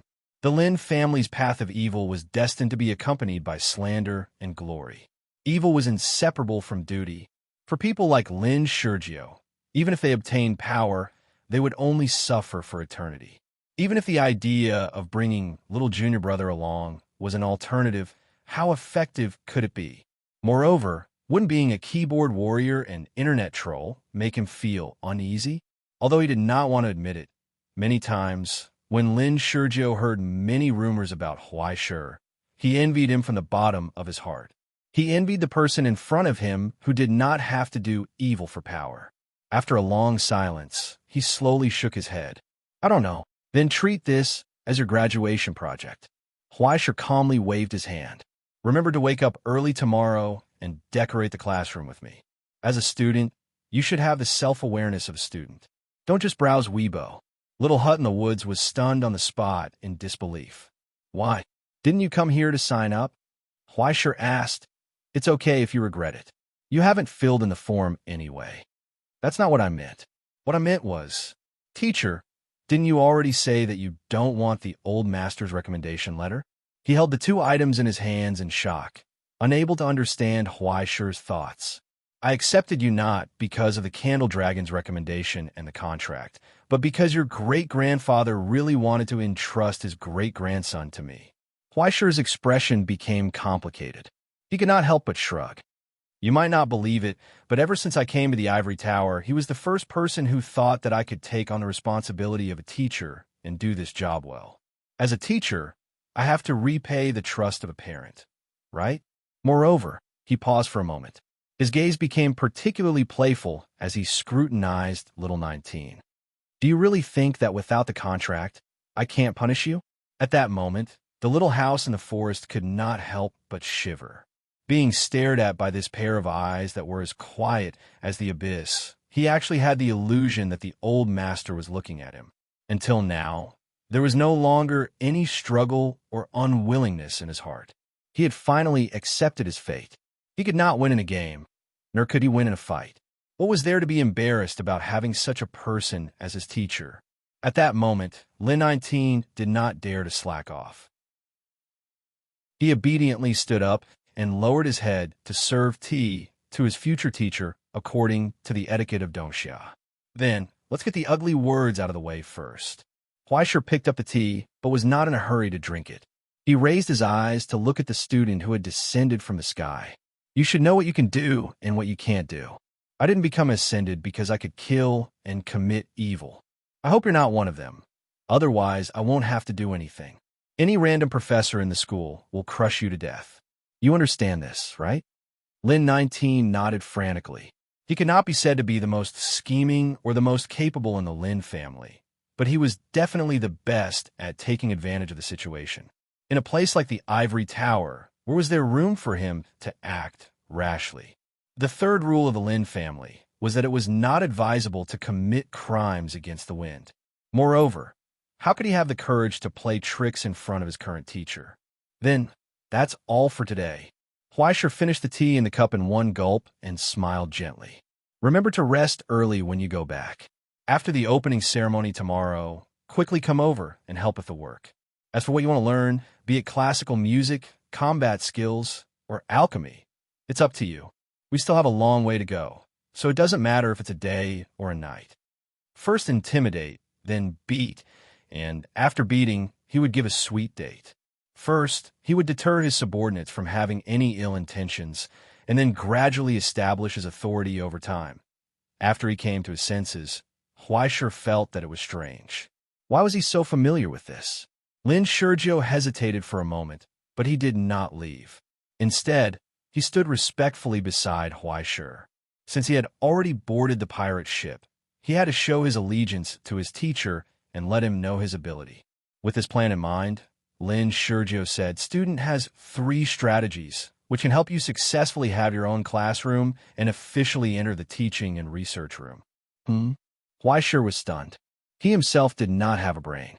How could Lin Shurjo have 3 strategies? Was he really that brainless as Crow said? That was impossible. Doubting himself in his heart, Huaisher panicked, but in the end, he kept calm and nodded. Then tell me the best strategy first. Lin Shurjo suddenly smiled, leaned over and said, Teacher, as long as you activate the fan club. Huaisher waved his hand and said expressionlessly, Okay, you can tell me the best strategy. The simple-minded Lin Shurjo did not know how he had made his teacher unhappy. After hesitating for a moment, he said, Teacher, you are a legend of the Orchard Gym, and your swordsmanship is a unique skill. Why don't I spread the word that teacher will challenge all the clubs in the school and convince the students? Wouldn't it be easy to get students? Huaisher rolled his eyes. And then? Success? Don't forget, every club has a mentor. What is this place? This is an ivory tower. Do you think you can succeed by killing people and arson? He could only say that he was indeed a member of the Lin family. As long as he used this strategy, he would definitely harvest a lot of negative emotions. Did he come here to be an executioner or a teacher? If Huaishur did this, Professor Anton, who had high hopes for him before, would be the first to look down on him. As for the worst strategy, he was too lazy to ask. He just waved his hand, indicating that this silly child should go home, wash up, and go to sleep. Seeing that Huaishur did not even ask about the worst strategy, Lin Shurjiu suddenly panicked. If he could not get the Pledge of Allegiance, he would lose face. But after thinking about it, he did not know what else to do to show his sincerity and ability. Then, he suddenly remembered the rumors he had heard from several targets. Suddenly, his heart moved and he blurted out, "Teacher, someone wants to hurt you. It's normal, don't panic." Huaishur drank tea calmly. Even he was so calm that he was scared. He was used to being persecuted, tell me. He raised his head and looked at Lin Shurjiu, expressionless. "Who wants to hurt me?" Chapter 498. Seeing that Huaishur had reacted so calmly to his words, he was surprised. Lin Shurjiu sucked in a breath of cold air. As expected of his teacher, whenever something big happened, he would be so calm. It was really terrifying. He thought for a while and said, "Because it involves the internal issues of the ivory tower, it's a long story. First, how much do you know about the ivory tower?"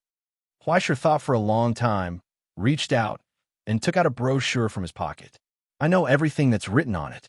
I've never heard of anything that's not written on it." Wasn't that the same as not knowing anything? Lin Shurjiu wanted to say something, but hesitated. He didn't even inquire about the specific situation of his workplace before coming to take office. Was he too stubborn? Or was this the luxury of the strong? With a sword in hand, he could go anywhere in the world. He completely ignored the possibility that Huaishur was just a habitual idiot. He thought for a long time and asked tentatively, then, "I'll start from the beginning?" Huaishur waved his hand. "Hurry up, hurry up." Cough, cough. Lin Shurjiu started to have a headache, not knowing how to explain. It was because the actual situation of the ivory tower was too strange. As everyone knew, although the ivory tower theoretically belonged to the Astronomical Society, in fact, after the Utopia split, it had completely become a highly closed and independent institution. There was basically no room for others to interfere in whether it was the source of funds or the appointment of personnel. Even the general administration didn't have direct jurisdiction over it. After officially recruiting students, it had always been known for being open and neutral. Other than normal business activities, it had never taken any initiative. Its style was quite low-key. However, because its size was too large, its existence still couldn't be ignored. Whether it was the many research results launched by the Academy every year, the countless industries directly and indirectly controlled, the important position in celestial genealogy, or even the extremely far-reaching and huge influence in all aspects. Every part of it was enough to make people drool. This led to many people starting to have ideas about the ivory tower. Power itself had a gravitational force, and there would be an endless stream of moths flying into the fire. They wanted to take a spoonful of soup from this pot that had lost its owner. Of course, it wasn't that no one had thought of taking over the ivory tower, but in reality, there was no such possibility. As an organization directly under the Utopia and the former logistics department of Heavenly State, the ivory tower could be said to be the last remaining crystallization of the Utopia. Be it the Astronomical Association, the United Nations, or the many members of the Utopia who had survived the war, none of them would allow this power to fall into the hands of others. Even the principal of the ivory tower was only a guardian of this right, not the true owner of the school. Unless the Astronomy Society re-established the Utopia, a new president was born from the tripartite meeting, and the Book of Destiny welcomed a new ruler of celestial genealogy. No one in this world could legitimately wield this power. Therefore, more people chose to settle for the next best thing. Since he couldn't possess the power, he would infiltrate it and make himself a part of it. At the very least, he would bind himself to the power. In this world, except for a few big shots who would not care about this, all the other people who were close to him were probably thinking the same thing. Ever since he was born, Lin Shurjiu had been exposed to the atmosphere of doing evil all year round, so he was very familiar with this. Compared to other confidential departments, in the ivory tower, the easiest to infiltrate and control was the academic department, which was composed of a large number of foreign professors and students. Openness in itself meant circulation, neutrality meant sitting on the wall, and inclusiveness in itself meant a hodgepodge of things. The composition of the academy department was so diverse that it made one gasp in amazement. This could be seen from the composition of the teaching and research room itself. Asia, Rome, America, the Russian Federation, Egypt. Which major genealogy in the world did not have people working in the ivory tower? Not to mention, the Stone Cauldron Society, Bronze Eyes, and other organizations might even have people from Green Sun. Including teacher, aren't you also a representative of the United Nations? Hearing Lin Shurjio's words, Huaishir was dumbfounded. I'm here to learn and improve. How did it become the work of spies? No, thinking about it this way. He thought about it carefully and realized that he probably, maybe was really forced into the United Nations by the United Nations in order to strengthen their authority in the ivory tower. Otherwise, why would an executioner of the Astronomical Society and a former inspector come to the school? Was he really here to be a teacher? Even Huaishir felt that this arrangement was too *king ridiculous. Most importantly, the school had not even started yet. So how did he become a traitor? And he seemed to be the most powerful traitor among the group. But why did he not know that he was a traitor? Huaishir was stunned at first. Then he raised his eyes and looked at the small forest house in front of him. He decided to follow his instincts and test him without leaving a trace. Then he showed a strange expression and just knocked on the armrest of the sofa, looking at the young man in front of him. Then what do you think I'm here for? He said gently, Don't be nervous, tell me. Let me see what little 19 of the Lin family is capable of. His tone was gentle, his expression was warm, and his attitude was like a spring breeze, but it stunned Lin Shurjio, who was busy showing off his cleverness. He subconsciously felt that something was wrong, especially when he was glanced at by that ambiguous gaze. He realized that he was done for. He seemed to have said something wrong. In the face of his teacher's implicit test and warning, he did not dare to not answer. After stuttering for a long time, he finally could not withstand the pressure and braced himself to reply. In my humble opinion, the reason why you came here is not necessarily to seek the rights of the ivory tower. If I am not wrong, it should be the principal's idea. Oh, Huaishir raised his eyebrows. Seeing Huaishir's reaction, Lin Shurjio heaved a sigh of relief. His mind raced as he realized the most likely truth. That's right. It's exactly because he knows that the Federal Bureau of Investigation won't swallow the authority left by the Utopia so openly that the president plans to use my teacher as a weapon to deter those who have ill intentions in the teaching and research office. Well said. Huaishir clapped his hands and smiled, his expression becoming more and more gratified. Finally realizing that the coldness hidden in his teacher's eyes had disappeared, Lin Shurjio secretly heaved a sigh of relief. Only then did he realize that the back of his shirt was cold and drenched in sweat. In just a few seconds, he seemed to have experienced endless suffering and struggle. He felt a lingering fear and did not dare to speak again. However, Huaishir did not do as he wished. After a short silence, Huaishir got up and walked to the window with his hands behind his back. He seemed to be staring at the scenery outside the window, but suddenly asked faintly, Then, who do you think has ill intentions, little Shurjio? Lin Shurjio's expression twitched. He knew that this was his teacher's test for him. He did not dare to evade or be vague, nor did he dare to say that he did not know. After hesitating for a long time, he finally gritted his teeth and replied, According to my private guess, the main ones should be the families of those purebloods. In order to not implicate himself, he was going to start betraying his teammates. Huaishir looked back at him with a surprised expression. It was as if he was surprised by his answer. This made Lin Shurjio even more certain that he was right to be honest. If he did not already know, why would his teacher ask him these questions so purposefully? Fortunately, he listened to the old master's arrangements and came today. Otherwise, if he rashly mixed with those idiots, would he not be on the list in the future? He secretly heaved a sigh of relief, glad that he seized the opportunity and did not be regarded as a traitor by his murderous teacher. While he was still afraid, he poured out everything he had seen and heard and guessed in the past few days. Among them were the pure blood families that even Huaishur was dumbfounded. To be honest, he did not expect that after leaving the Stellaris, he could still be related to this group of people. But now that he thought about it, he realized that if the sublimators wanted to make a difference, those pure bloods could not be bypassed. Long before the Astronomy Association was born, these families might have already existed. From the time the Astronomy Association was first established, they were inextricably linked to the Pioneer Association. Many of their family heads even held important positions in the first generation of the Astronomy Association. Now, apart from the complicated relationships in the Astronomy Association, every pure blood family more or less had a special influence and status in the 5 pillars. Just looking at the Fred family that represented the Howlers on the Stellaris in the past, one could see how illustrious their existence was. Such an incomparably huge Stellaris, with a moving border that was as beautiful as a dream, was just a small property to the Fred family.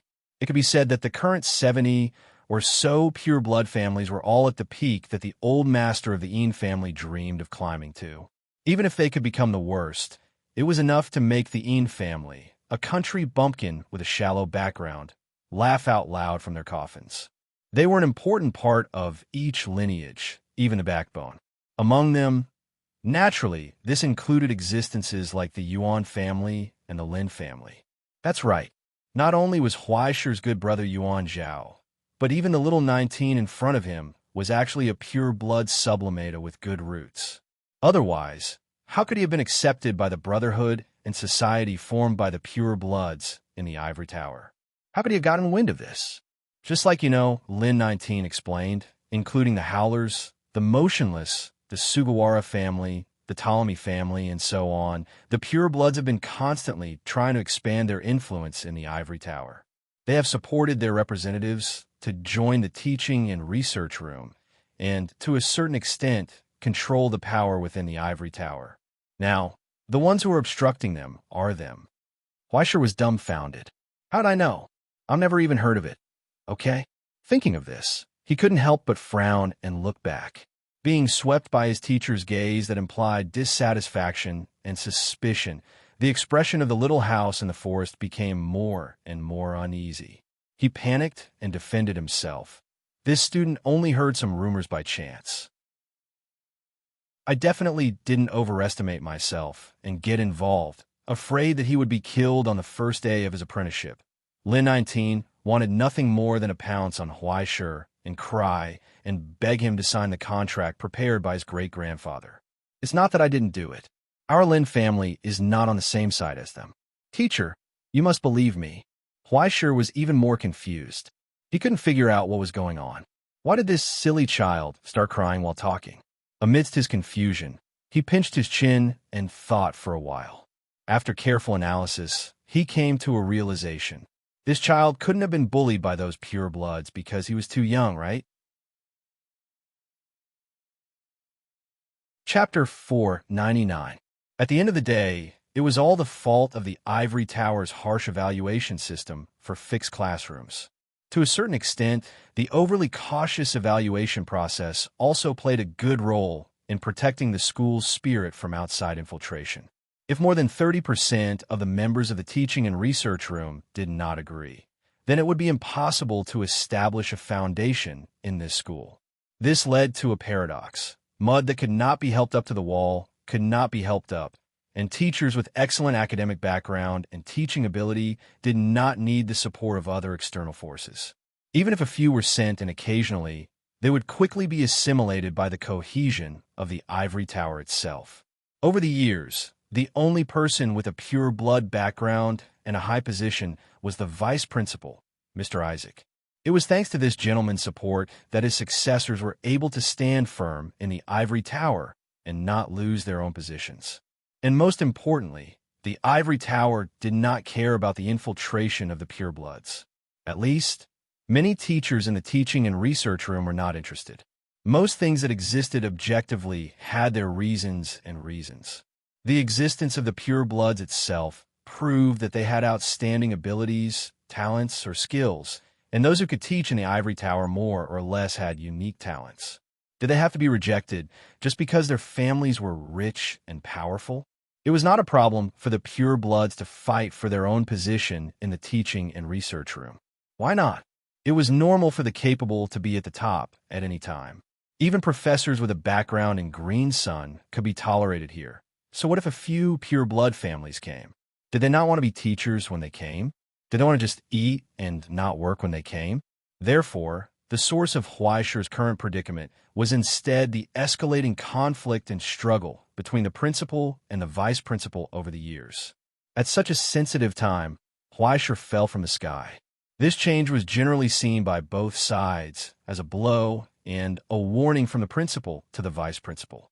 It was no wonder that the pureblood supporters saw Huaisher as an enemy.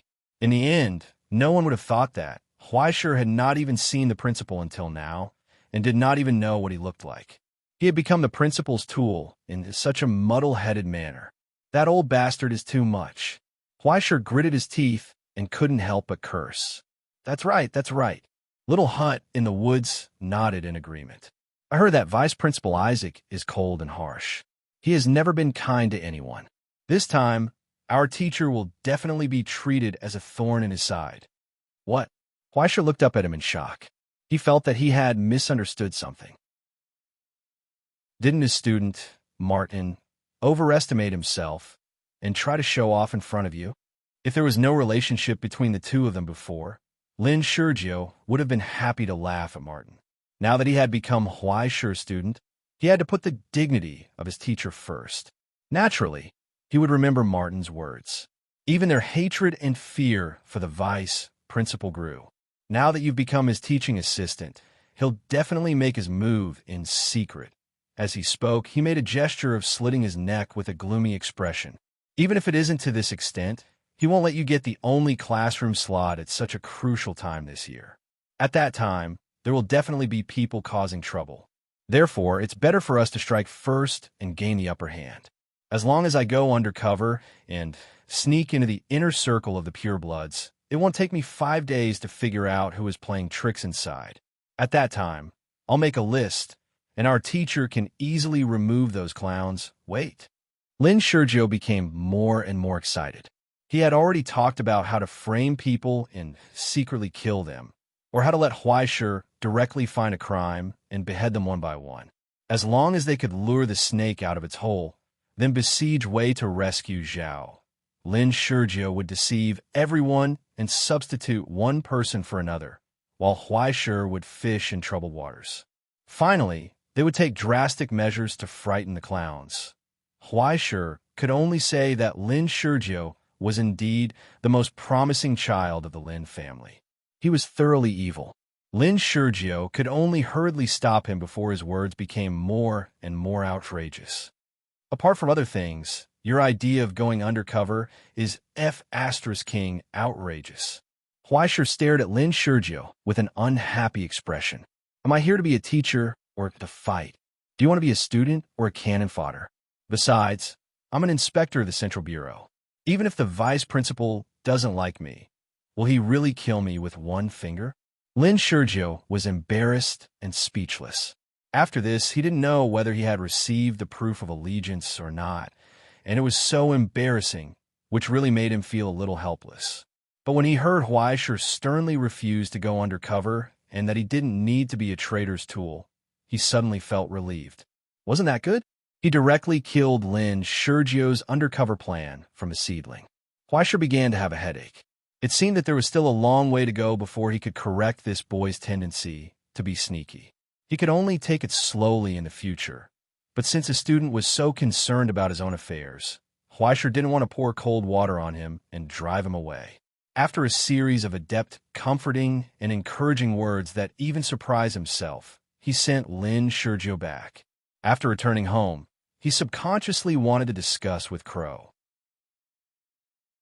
But these 2 days, she had been busy with something in the basement and didn't show up at all. She also told Feng Shu not to disturb her. This made Huaisher more and more headache. Perhaps in her opinion, these things were still within the scope of Huaisher's ability to deal with. If there was really a danger of overturning, she would definitely be the first to prepare to run away. But then again, no matter how he thought about it, the tacit understanding and trust between contractors could only be reflected on running away. He felt that there was something wrong. In the lounge, Huaisher played the piano for 2 hours and finally started to think. He sorted out his thoughts. Now the top priority in his mind was not the possibility of someone plotting against him. He was sure about this. Even if the vice principal really wanted to get rid of him, he would never act recklessly. On the contrary, the more he didn't like him, the more he would follow the rules. He would never leave any excuse for others to criticize him. Moreover, the current Huaisher was no longer a nobody who could be easily killed. Even if he wanted to expel Huaisher, he must be able to explain himself. Before Huaisher and the ivory tower were completely cut off, not to mention assassinating him, Huaisher wouldn't even touch a slightly dangerous job. Perhaps it was because he was used to being persecuted. Huaisher didn't care about this kind of problem. What he cared about was the only place in the classroom this year. Only by truly entering the teaching and research room could he openly come into contact with the Book of Destiny stored in the library and determine its authenticity. If his competitors had the support of purebloods, he would definitely fall into a great disadvantage without any foundation. This matter must be considered at length. How many times have I said this? This matter must be considered at length. In an office in the ivory tower, an old man across the table frowned and looked at a student. What are you thinking? Have you been blown silly by those purebloods who call you brothers? You actually want to jump out and go against them? The student was stunned. He didn't expect the teacher to be so unhappy. Isn't he just an outdated idol? Teacher, why are you so anxious? If he was a has-been idol, would he have been invited to the ivory tower? The teacher's expression became gloomier. Before you say this, why don't you see how high the list of people who died in his hands can be? Compared to anyone on the list, what are you? Who do I think I am? Would he dare to kill people in the ivory tower? The student stubbornly retorted, Teacher, you think too much. This is a place with rules. Isn't the Astronomy Society a place with rules? Why do you think he wouldn't dare to kill people in the ivory tower? The old man became more and more disappointed. His expression gradually turned cold. Why wouldn't he dare to kill me, an old man who has been teaching for my whole life? Ross, or do you want to use my life to bet on your future? Feeling the coldness from the teacher, the student's face suddenly panicked and he wanted to explain. The teacher waved his hand impatiently. Okay, after so many years, how can I not know what kind of person you are? Wasn't I the same as you when I was 25 years old? Do you think you can be arrogant just because you have a little talent? You think you know the truth, but you are blind and ignorant. If you really want to sell your teacher for wealth, you definitely won't dare to. But Ross, even if you want to sell me, you should sell me for a suitable price, right? What can your so-called brotherhood give you? The teacher sneered unceremoniously and glanced at the student in front of him. It seems that your brain is really damaged from studying. It's time for you to broaden your horizons. Later, go and apply for an internship. Don't wait until tomorrow, and don't go see your friends. After the application is approved, leave immediately, as fast as you can. Otherwise, sooner or later, you will die of stupidity here. As he spoke, the old man pointed to the door of his office, indicating that he could leave. But teacher, where am I going? The student stood there blankly and didn't move. I will arrange a good place for you. Who asked you to be my sister's only son? The teacher kicked him for a long time, but in the end, he shook his head in disappointment. Just treat this as a lesson, Ross. Now, only you're leaving. If you really offend someone you can't afford to offend, you and I will be the ones at the end of the road today. The student silently bowed his head and turned to leave. But after pushing the door open, he couldn't help but turn back and take one last look at the old man. Teacher, are you really willing? You have waited for so many years. Are you going to give up when you're so close to the independent classroom? Otherwise, are you going to use dirty tricks to court death? The old man revised his lesson plan and answered without raising his head. I am already 62 years old, Ross. Do you know what it means to be 62 years old? I am already old. So old that sometimes I pee on my shoes when I pee. When I take a shower, I fall and can't get up. My life has come to this point. Is it not enough to be able to end my life in the ivory tower? Why do I have to fly and be a pawn for a bunch of kids who haven't even graduated from college? His pen paused and left a sharp scratch on the paper.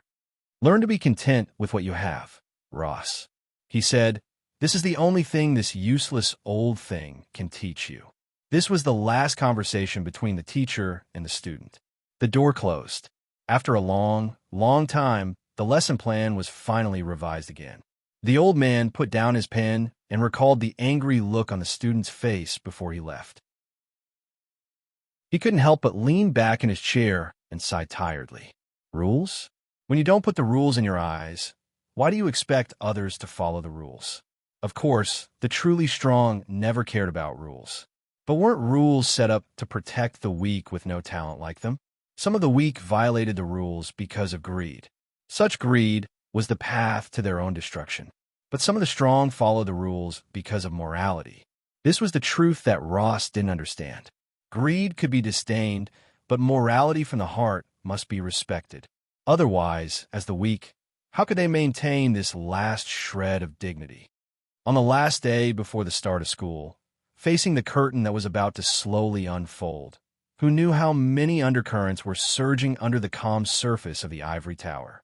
Who knew how many people were rushing about for selfish reasons or public benefits? And in the evening, the door of the Stone Marrow Hall was knocked on again. A young man with elegant etiquette waited in front of the door and handed over a token to prove his identity. He wanted to talk to teacher Huai Shi, who was sitting at the heart of the storm. In the training room, the sweaty Huai Shi picked up the phone and heard Fong Shu's voice. Young master, a student of the Howler family has come to see you. Howler? Huai Shi scratched his head. Why did this name sound so familiar? Had he heard it before? But he couldn't remember, and he was too lazy to flip through the Book of Destiny. He just asked, is he also here to apply for a mentor position? It doesn't look like it. Then I won't see him. Huai Shi rolled his eyes. All of them like to put on an act and talk nonsense, wasting other people's time. Tell him, if there's anything, we'll talk about it after school starts. He was too lazy to play mind games with these kids. Even if the other party was a pure blood, a member of the Howler family, or perhaps had some huge influence in the school. But what did this have to do with him, little page of Huai Lu? Since the other party didn't come with good intentions, there was no need to waste time. When the time came, if he wanted to cause trouble, he would just have to wait for teacher's beloved iron fist and cello to play. Unlike Lin Shurjio's caution and nervousness, Huai Shi didn't care about these kids. After going through so many storms, it was a bit too much to be so cautious about the goblins in the novice village. I understand. On the other end, Fong Shu nodded without any hesitation, put down the phone, and walked out of the door. I'm sorry, the young master is not seeing any guests today. The old butler informed the teenager at the door. Please go back, Mr. Fred. The teenager didn't fly into a rage. Instead, he raised his eyebrows slightly and suppressed the anger in his heart. After nodding slightly, he turned around and got into the car to leave. The old butler calmly closed the door again, not taking this trivial matter to heart. It was almost time for dinner. What should I eat tonight? In the car, the teenager's expression gradually became gloomy. The girl in the front passenger seat looked up at him and smiled mockingly. I told you, Morgan, your tricks won't be taken seriously at all. No matter how much a kid puts on an act, he's still a kid. No matter how big a fuss you make, adults will only think that you're asking for candy. I just want to ask for candy, but what about you, second sister? Who's even worse than me? Morgan sneered and retorted, are you asking for a beating? You don't know this. The girl called second sister revealed an innocent expression. That judge is much gentler to girls. Morgan indifferently retracted his gaze and looked back at the Stone Marrow restaurant that was gradually disappearing behind him. He couldn't help but sneer. A lackey of the Astronomy Association dares to put on an act in front of me. Let's wait and see. Just like that, some were calm, some were unwilling, some were angry, some were expectant. A short night quickly passed by as countless hearts beat, either calmly or restlessly. The long holiday came to an end. The day of school had arrived. Chapter 500. Dear teachers, dear students, in this picturesque golden autumn season, here on behalf of the Ivory Tower, on behalf of the Teaching and Research Room, looking back on the past year, we have, looking forward to the future. As the principal, I have a dream at the beginning of a new school year. Students, I hope. Next, I will emphasize a few points in a solemn atmosphere. In the school's auditorium, the opening ceremony had reached its final stage. The atmosphere was solemn, the ceremony was solemn, the process was rigorous, and the speech on the stage was brilliant and solemn. But the only problem was in the crowd. Huaisher looked left and right in a daze. Looking at everyone's serious look, he found it hard to understand. When he looked at the stage, he saw a huge monkey in a suit standing on the podium, solemnly delivering his principal's speech. From time to time, he would nibble on a banana. Monkey? Monkey! The corners of Huaisher's eyes twitched. He looked around, trying to find anyone who was as surprised and shocked as he was.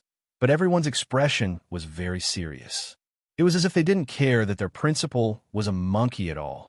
Every new student stared expectantly at the stage, listening to the principal's teachings, intoxicated by the wonderful speech and speech. Some people were even moved to tears and took out their mobile phones to secretly record.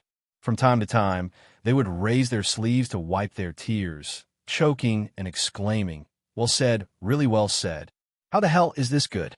This is no different from the principal's speech when I was in high school. And don't you care? The principal is a monkey. A monkey. There's a monkey in a suit standing on the stage talking to you." Huaisher was so anxious that his face turned green. He didn't know if the world had suddenly become punk or if there was something wrong with his brain. He opened his mouth several times, wanting to say something but stopped. It was difficult for him to understand what the hell was going on in front of him. Finally, he mustered up the courage to look at Yisun next to him. He pointed at the stage and asked in a low voice, What's going on?" The principal is a little long-winded. "It's normal." Yisu waved his hand calmly. "He'll be fine after his mouth is dry. Don't mind him." But, Huaisher felt as if he was about to lose his sanity. Next, I would like to introduce a new friend to everyone, a young man whom I have high hopes for. He is teacher Huaisher, who will be hosting the Classical Music Appreciation Festival for the next year. On the podium, the old monkey exulted as he shouted. Suddenly, he stretched out his hand and pointed at the mentally retarded young man on the teacher's seat. Everyone saw the excessively young and handsome man in the crowd in an instant. Before they noticed him, he seemed to have blended in with the shadows.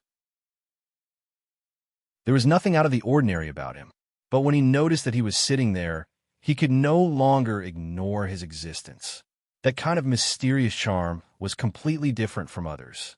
It was like an abyss with a gravitational force, as if it could firmly attract people's attention to itself. In the midst of everyone's astonishment, only Huaisher's expression remained calm and collected. It was as if the person on the podium wasn't him. He didn't even have time to react. Immersed in the shock that they didn't care that the principal was a monkey. "Come, teacher Huaisher, come to the podium. Let everyone see. Young people nowadays are really young and promising. It makes people sigh." On the podium, the old monkey called out enthusiastically. Huaisher climbed to the podium as if he was sleepwalking. Under the spotlight, he looked at the principal in front of him. Indeed, it was a monkey, this shiny golden hair, and this bright red, but why was a monkey? With the principal holding his hand and endless praises, Huaisher began to doubt his life. Was this a dream? Or was he not awake? That's right. How could a thug from the astronomy club be a teacher? It was all an illusion. An illusion. Therefore, under everyone's gaze, that calm and cold face revealed a trace of a smile, looking disdainfully at the illusion in front of him.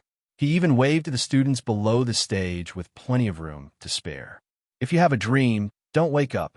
After a lot of praises, Huaisher walked down the podium as if he was sleepwalking. He began to think about how to wake up from this damn dream. Until the end, with everyone's warm applause, the opening ceremony officially ended. Huaisher didn't open his eyes on his bed as he imagined. At this time, he began to panic. Oh my God, what just happened? Had he calmly walked up to the podium, waved to everyone, and then came back? What the hell was that? Wow, teacher, you looked so cold just now. After the meeting, Lin Shurjo came over and looked at Huaisher, who still didn't want to get up from his seat. He didn't know what happened. The principal seems to think highly of you. He even promoted you like this. Huaisher looked at the forest hut in front of him suspiciously. Little Shurjo was stunned and didn't know what he said. The hut, you? Huaisher asked tentatively.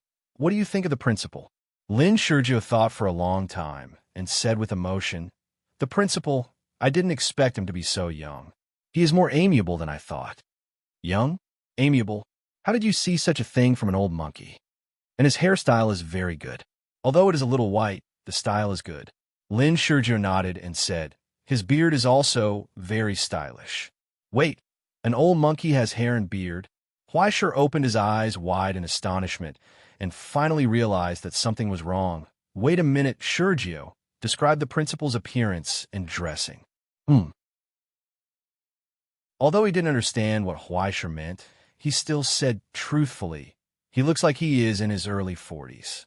His hair is gray, his beard is well-groomed, and the style of his glasses is very fashionable. And I feel that the slim-fit robe is really tasteful. Look, teacher, when you were on the podium, I took a photo.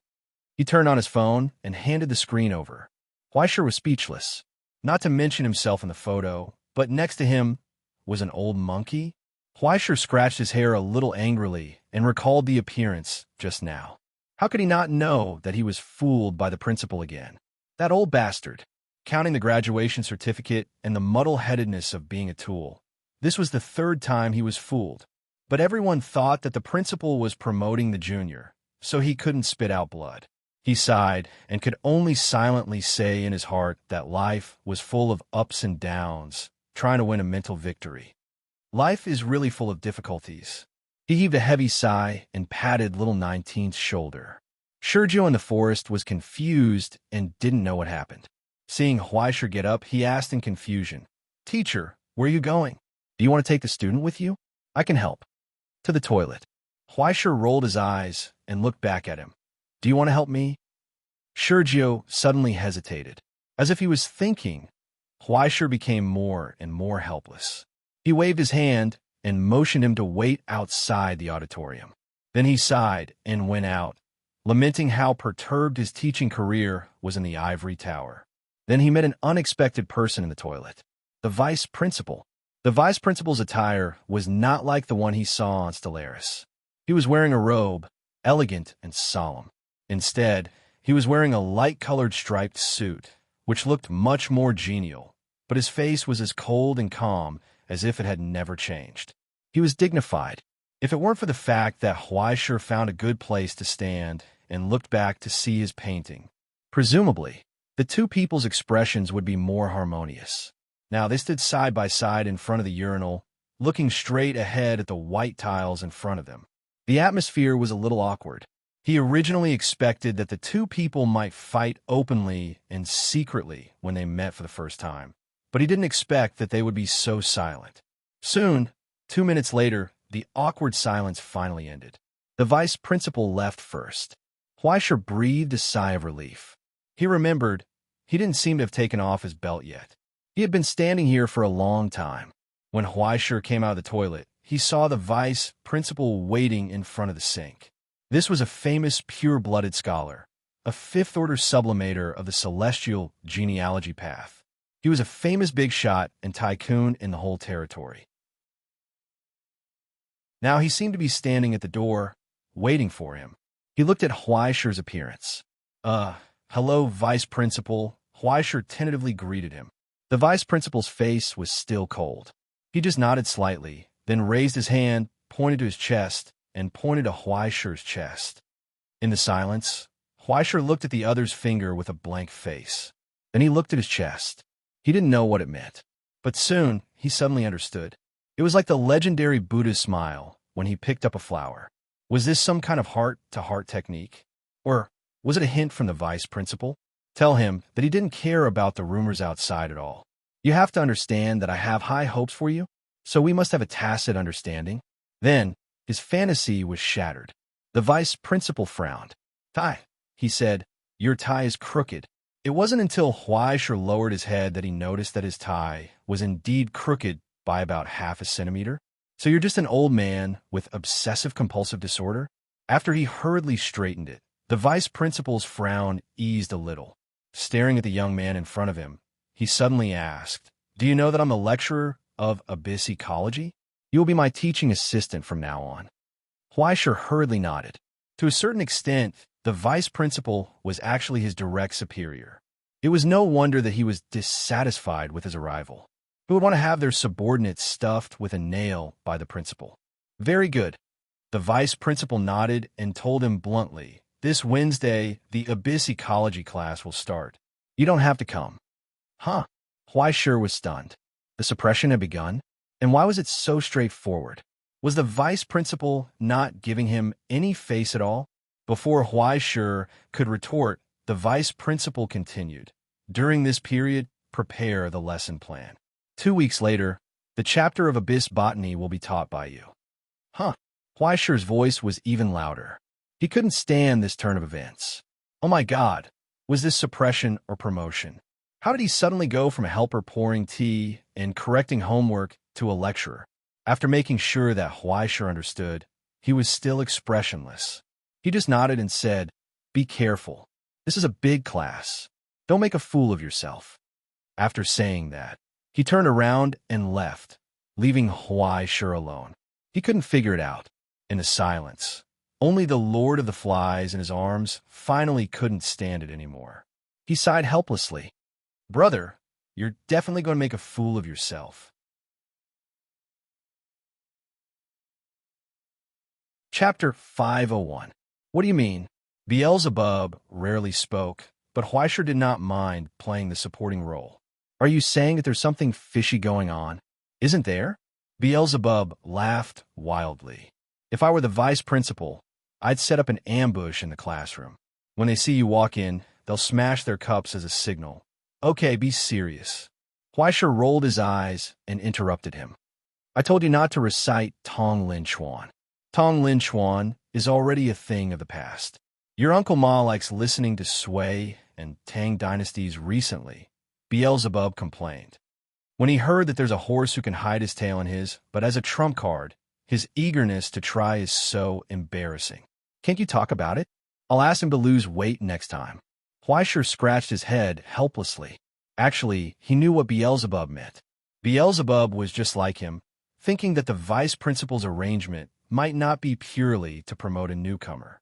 This was a major class held by the entire school throughout the year. There might be hundreds or even thousands of people below the podium. After all, the fundamental purpose of the abyss ecology class was to help the students who would explore the abyss in the future to save their lives at critical moments.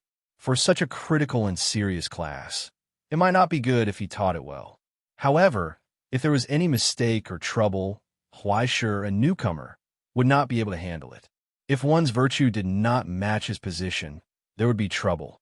Huaisher's knowledge and ability were not at that level. He would only be humiliating himself. At that time, wouldn't the vice principal be able to do whatever he wanted to him with just a word? However, would Huaisher refuse? "I think it's good," Huaisher answered calmly. "At least I have a higher chance of entering the teaching and research room, right? What if you screw it up? Then screw it up. Otherwise, who knows how much effort it'll take to enter the teaching and research room with an elective like classical music appreciation." Huaisher washed his hands calmly and asked casually, "By the way, you finally dare to speak?" "Why wouldn't I dare to speak?" Beelzebub was furious. "I'm conserving my energy. Do you understand? Then why didn't you say anything when the crow was here?" I'm so sleepy, can't I?" As soon as Beelzebub retorted, he immediately added, "I'm sleepy. Don't talk to me.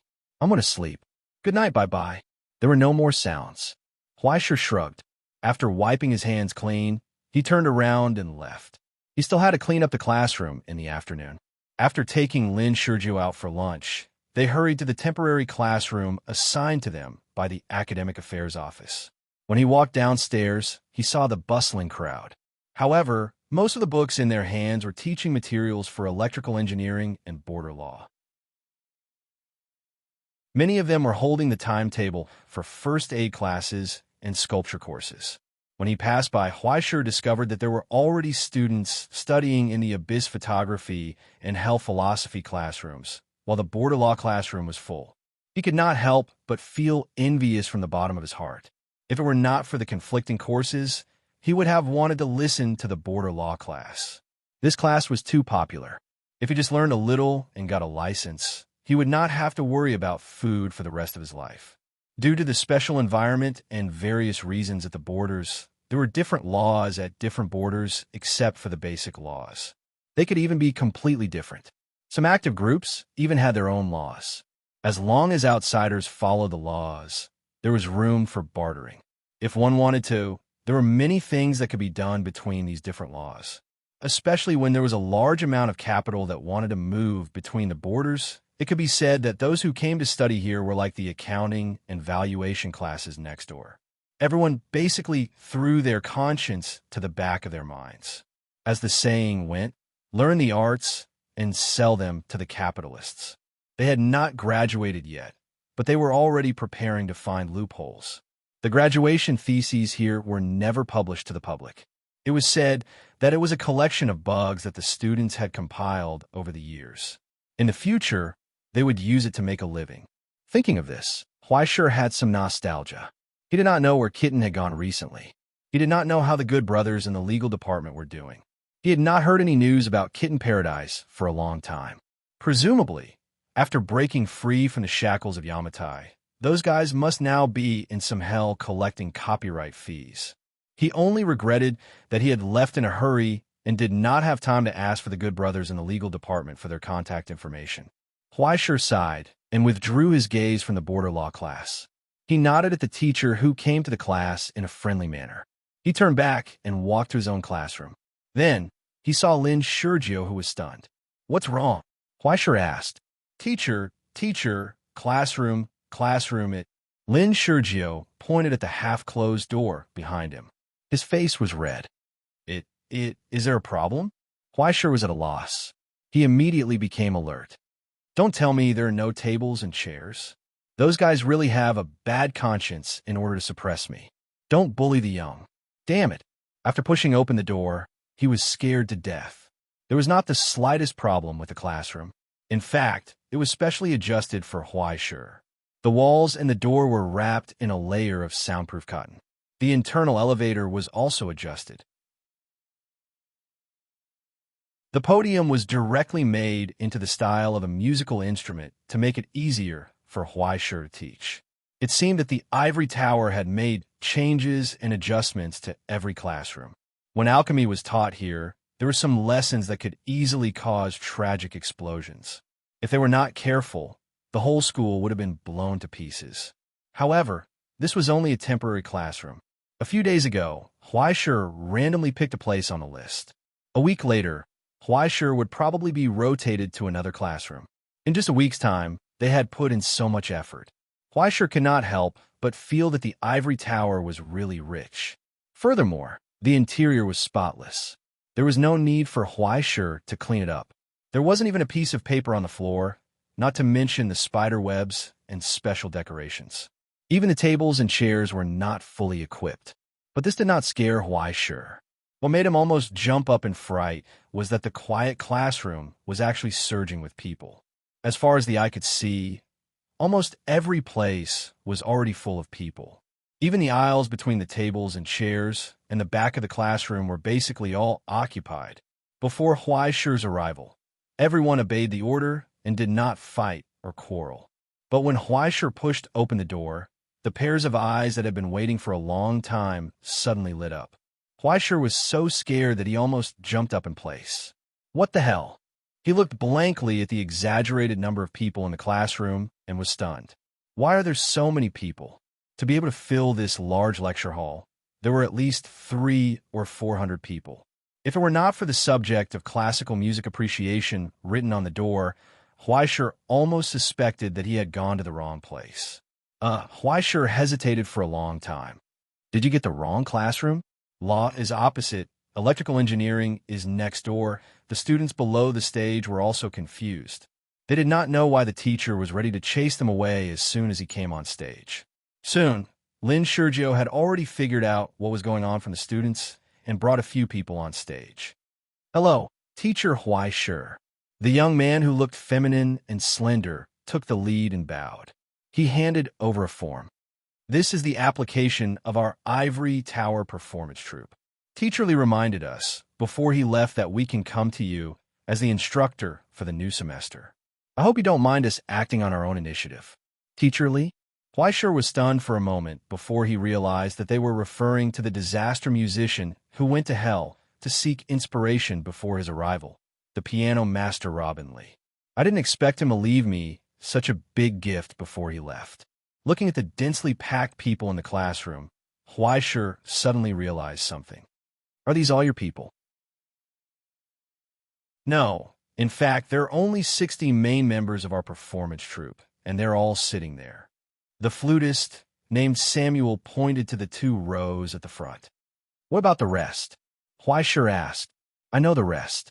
Many of them are students of Professor Anton, and many of them are like me, from Teacher Andrea's thermodynamics classroom. The flute player, Samuel, reported. We were shocked before we came. We went to ask around and found out that many of them were promotions between the Eastern Summer Genealogy Clubs. Of course, many of them were recommended by the principal at the opening ceremony. It said that your fan club wants to participate in the next few classes. Huaisher did not listen to the rest of the words. Looking at the crowded classroom in front of him in a daze, he suddenly felt an unrealistic sense of absurdity. It was not that he doubted that everything in front of him was a dream, but he felt that all the previous worries and doubts were a bit too ridiculous. He and Lin Sergio, who once came to his door with 3 plans, looked at each other and couldn't help but laugh. They felt that all the previous preparations were simply making a mountain out of a molehill. At this point, how could he not understand that he was not just an inspector sent by the Astronomy Association, nor was he just a new teacher? It was not only because of Anton and Andrea's trust in him, but also because of the expectations of the Ivory Tower performance troupe for Hui poetry. Even the Dongxiao music troupe had a good impression of him, and even the terrifying appeal of his identity as a calamity musician. Along the way, unknowingly, he was no longer the young boy who needed to face everything alone. The popularity in front of him was undeniable proof. His ability, his talent, and his achievements had been seen by many people, and he had already been recognized by many students. Until now, at the back door of the classroom, there was still a steady stream of new students pouring in. There were still more than 20 minutes before the official class. This was only the first class of a new semester. Since so many people had full confidence in him, Huaisher had nothing to worry about. The only thing he was afraid of now was that he was not talented enough and failed to live up to this responsibility as a teacher. Thinking of this, he patted Samuel on the shoulder.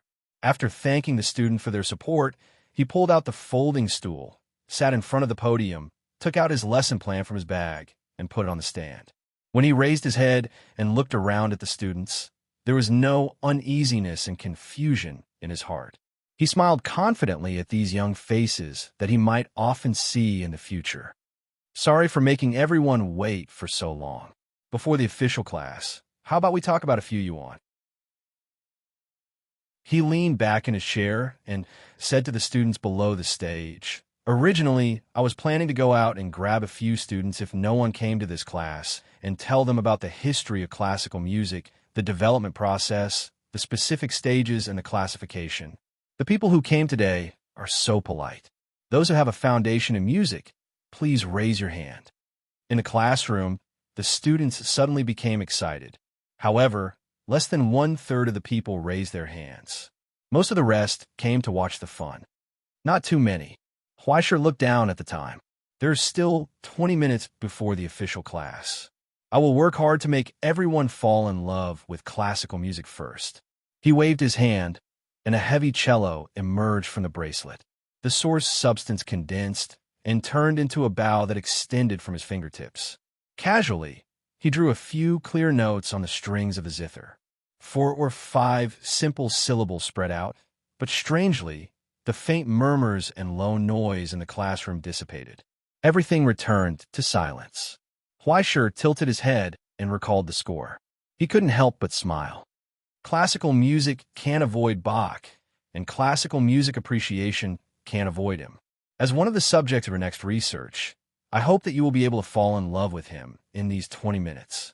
Bach, G major unaccompanied cello suite. The timing was just right. On the podium, Huaisher lowered his head. In that instant, it was as if the door to the kingdom of heaven had opened a crack. A miraculous and compassionate melody flowed out from the zither bow, reverberating in everyone's ears in a low and deep voice. The silence came abruptly in an instant. Even the sound of breathing and heartbeat quickly drifted away. The sound of the zither, which had been given substance, turned into a gurgling stream, drowning everyone in it. Only the drifting dust danced under the afternoon sun, like small stars that constantly flickered. Everything became so tranquil and gentle. The occasional explosion in the distance, the restless voices and noise outside the window, and even the young people walking hurriedly in the corridor couldn't help but subconsciously slow down their footsteps at this moment. Everything was immersed in tranquility. Immersed in a light or low melody, they allowed time to pass bit by bit, until the sound of the zither gradually dissipated and a bell rang in the distance. Huaisher finally raised his head, put down the bow, and looked at the students who unconsciously revealed a trace of smile. Just like that, his class officially began.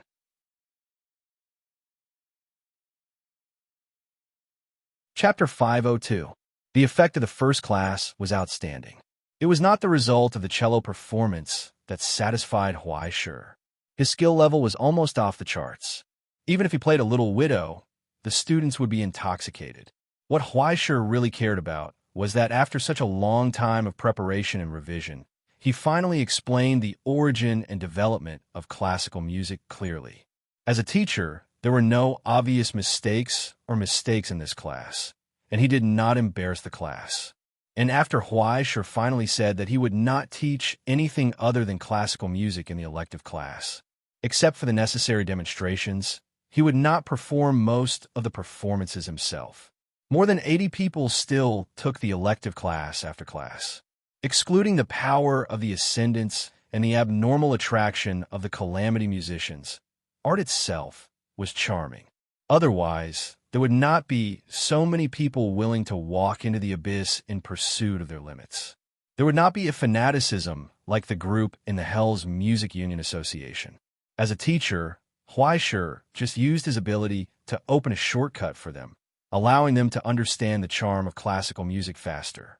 After passing the application of the instructor of the Ivory Towers Performance Group, Huaisher simply used public resources for private purposes. After class, he discussed with several performance group officers. In the future, most of the performances in the classical music appreciation class would be handed over to them. This also prevented Huaisher, a cellist, from being blinded by the symphony and having to play in class. As for the students of the performance group, they would have 2 more practice sessions. They were the students who really loved classical music the most in the Ivory Tower. Whether it was to cultivate their sentiments out of interest or because they hoped to become a calamity musician one day, it was a good thing to have a ready-made calamity musician willing to guide them and not be stingy with his demonstration and guidance. In particular, Huaisher was particularly easy to talk to. He had a warm and gentle look. Compared with the gloomy and cold teacher Robin Lee, people were more willing to get along with him. If it were not for Huaisher being rejected several times, there would be many people who wanted to specialize in Huaisher's class and apply for a mentor. After these matters were settled, Huaisher breathed a sigh of relief. It was a good start. According to the arrangement of the teaching and research room, he had a total of 8 classes this week, 2 in the afternoon every day. Saturday, Sunday, and Monday could be arranged at will. According to the problems encountered and problems found during the lecture, Huaisher revised the lesson plan again. For the next 7 classes this week, he could be a repeater. What he did not expect was that the lively situation of the first class was not short-lived. In the second class, the number of students was still full.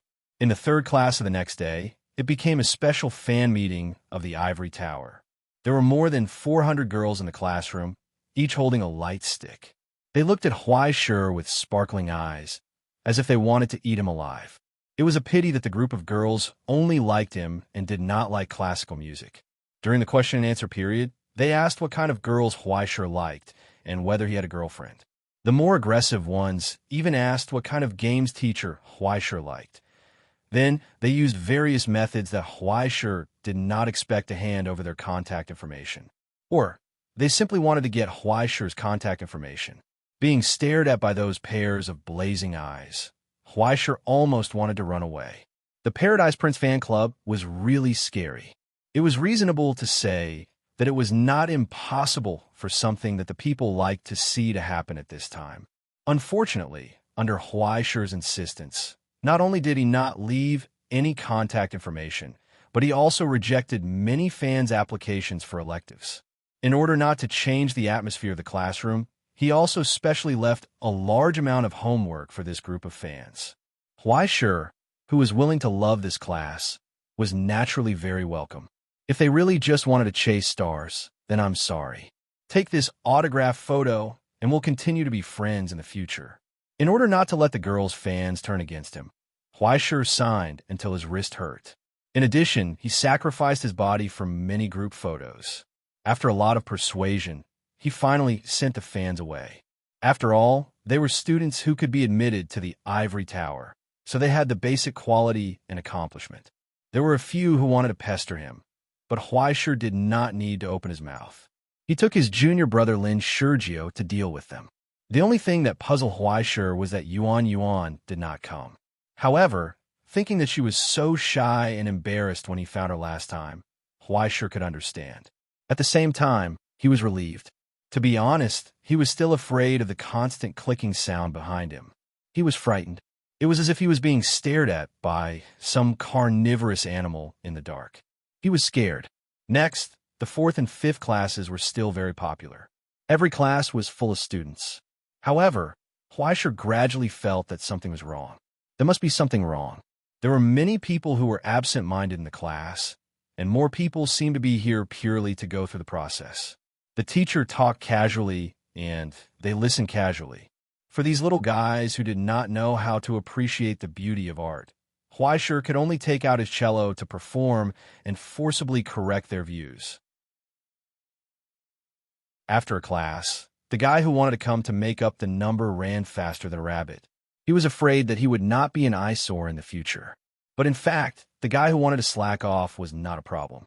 Which classroom did not have such people? It was nothing more than choosing a major subject and casually choosing a few elective courses that looked easy and simple. What bothered Huaishur even more was that when he walked into the classroom today, those students who looked indignant, angry, and hostile seemed to have a prejudice against Huaishur from the bottom of their hearts. After listening, he left.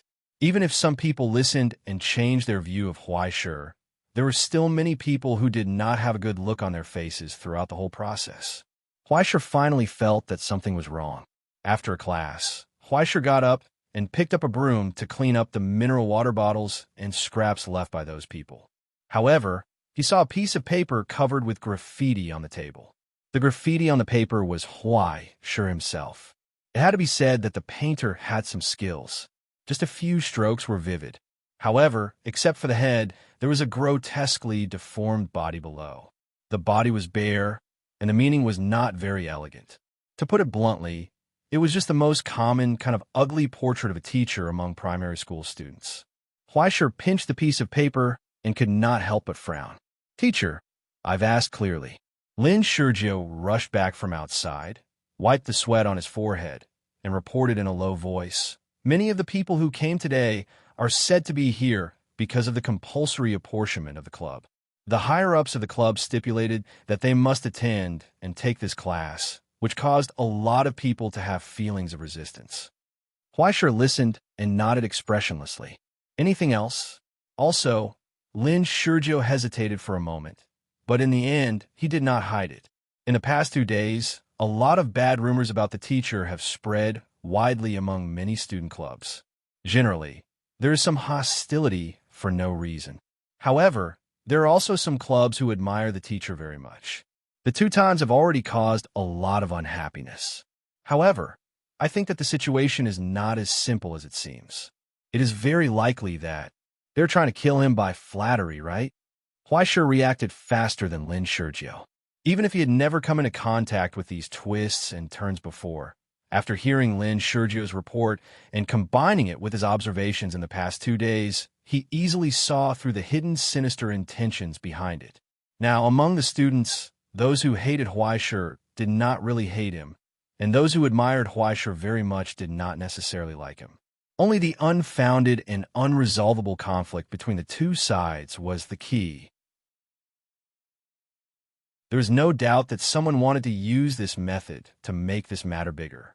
As long as this kind of situation occurred, under the push of the intentional people, there would be a steady stream of other unrelated people involved. In the end, even if it was a small matter, it would form 2 distinct groups of people, or even 3 or 4 groups of people. Those who were on the same side would attack those who were not. As for the cause of the matter in the beginning, no one cared anymore. And no matter which side won in the end, Huaishir, who was framed, was undoubtedly the most miserable one. He was inexplicably liked by people and inexplicably hated by people. After winning, he would be inexplicably resisted by people, and if he lost, he would be inexplicably criticized by people.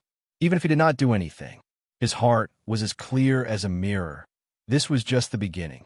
The club's forceful apportionment was just a means to add fuel to the fire. If they really wanted to roast Huaishir on the fire, they had to further intensify the matter. Thinking of this, he could not help but sneer and throw the piece of paper into the trash bin. Let's go, it's time for dinner. Are we just going to leave it like this? Lin Shurjiu took over Huaishir's broom and trash bin and was stunned. Don't worry about it. Huaishir waved his hand indifferently. If I'm not wrong, we don't need to go out to look for people. Someone will come to us soon. Lin Shurjiu seemed to understand something, but he did not quite understand it. He could only pack up and hurry to catch up with Huaishir. Teacher Huaishir, you have to be careful these days. When he passed by the law classroom at the border, he brushed past the gentle main lecturer.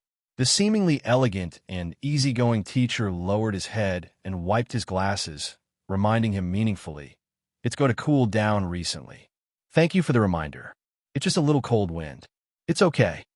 Huaishir smiled and felt the kindness between his colleagues. There's a saying in Dongsha that a young man can sleep on a cold brick bed because of the strong fire. After being translated into Latin, this sentence sounded particularly zen. The teacher who was wiping his glasses nodded thoughtfully, took out a notebook, and wrote down this proverb from Dongsha. He nodded and said goodbye, and did not stop them. When Huaishir went down to the first floor, he saw a middle-aged man who had been waiting for a long time at the main entrance of the hall. The speed was faster than he imagined. "Mr. Huaishir," the man questioned coldly, "can't you give the other classrooms a way out?" The chill hit him in the face.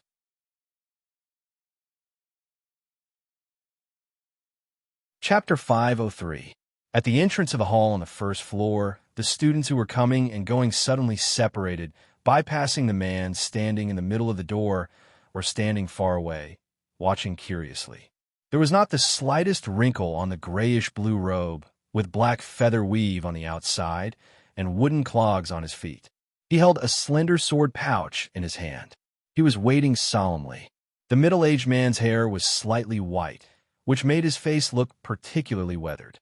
His originally dignified appearance, after being covered with a layer of coldness, had an indescribable majesty. It was frightening. At this moment, in the face of this sudden question, Huaishir raised his eyebrows slightly and looked at him carefully. "To be honest, I don't know what you mean, but I more or less guessed it. I don't know if you're willing to listen to my explanation. But before that, you should at least tell me your name." "Teacher?" The man suddenly sneered. A mere nobody is naturally not worthy of the attention of a dignified inspector of the Astronomical Association. Since you've done such a thing, don't you think it's hypocritical to ask for my name now? It doesn't matter if you want to be sarcastic, if that's your intention. Huaisher calmly raised his hand, handed the pouch with the lesson plan to Lin Sergio, and walked towards him. Although I'm a little angry to be ridiculed for not doing anything, I still hope that this matter can be resolved in a more dignified way. So, let me reiterate again. I don't know who you are, and I don't know why you have such a big grudge against me. But if you're here to ask for an explanation, then before I explain, you should at least tell me your name first, right? Do you want to humiliate me again? The middle-aged man flew into a rage. It's useless to say more. Let me experience the power of the Astronomical Association's judges. He reached out and opened the pouch, revealing a long sword from Mingzhou. Here, he issued a challenge. From just now until now, haven't you been humiliating me unilaterally? In the midst of many onlookers, Huaisher asked expressionlessly, no matter what, bringing a sword to the door aggressively is not the attitude to talk, is it? Or do you just want to find a place to vent your anger? In that instant, as Huaisher stepped forward, everyone's vision blurred. After a moment of absent-mindedness, it was as if a gap had suddenly appeared in the middle of time, causing the entire process to disappear, leaving only the final result. Huaisher, on the other hand, was like a ghost. He instantly traversed a distance of several meters and arrived in front of the middle-aged man without the slightest sound of wind. It was close at hand. Now, let me ask you one last time. He stared at the pair of dilated pupils and asked softly, "What's the matter? Name?" Subconsciously, the middle-aged man stepped back. A sharp sound burst out, and the wooden clogs left two tragic marks on the smooth ground. In the face of the sudden change, his response could be said to be perfect. Moving as fast as lightning, he retreated 2 meters in an instant, almost breaking the glass on the back door. Finally, a safe distance was created between them, but when he raised his eyes, he found that Huaisher's face was still close at hand, and the genial smile had not changed at all. He could not help but feel his hair stand on end. His right hand on the hilt suddenly clenched with force. With the push of his left thumb, the steel in the scabbard whistled out, "Draw the sword." Then it came to an abrupt stop. "You can't." Huaisher raised his palm, and at some point, it was already in front of the hilt. It was as if he had caught the weakness of the giant python in the hole, not allowing it to leave the scabbard. In this way, the blade was stuffed back into the scabbard inch by inch.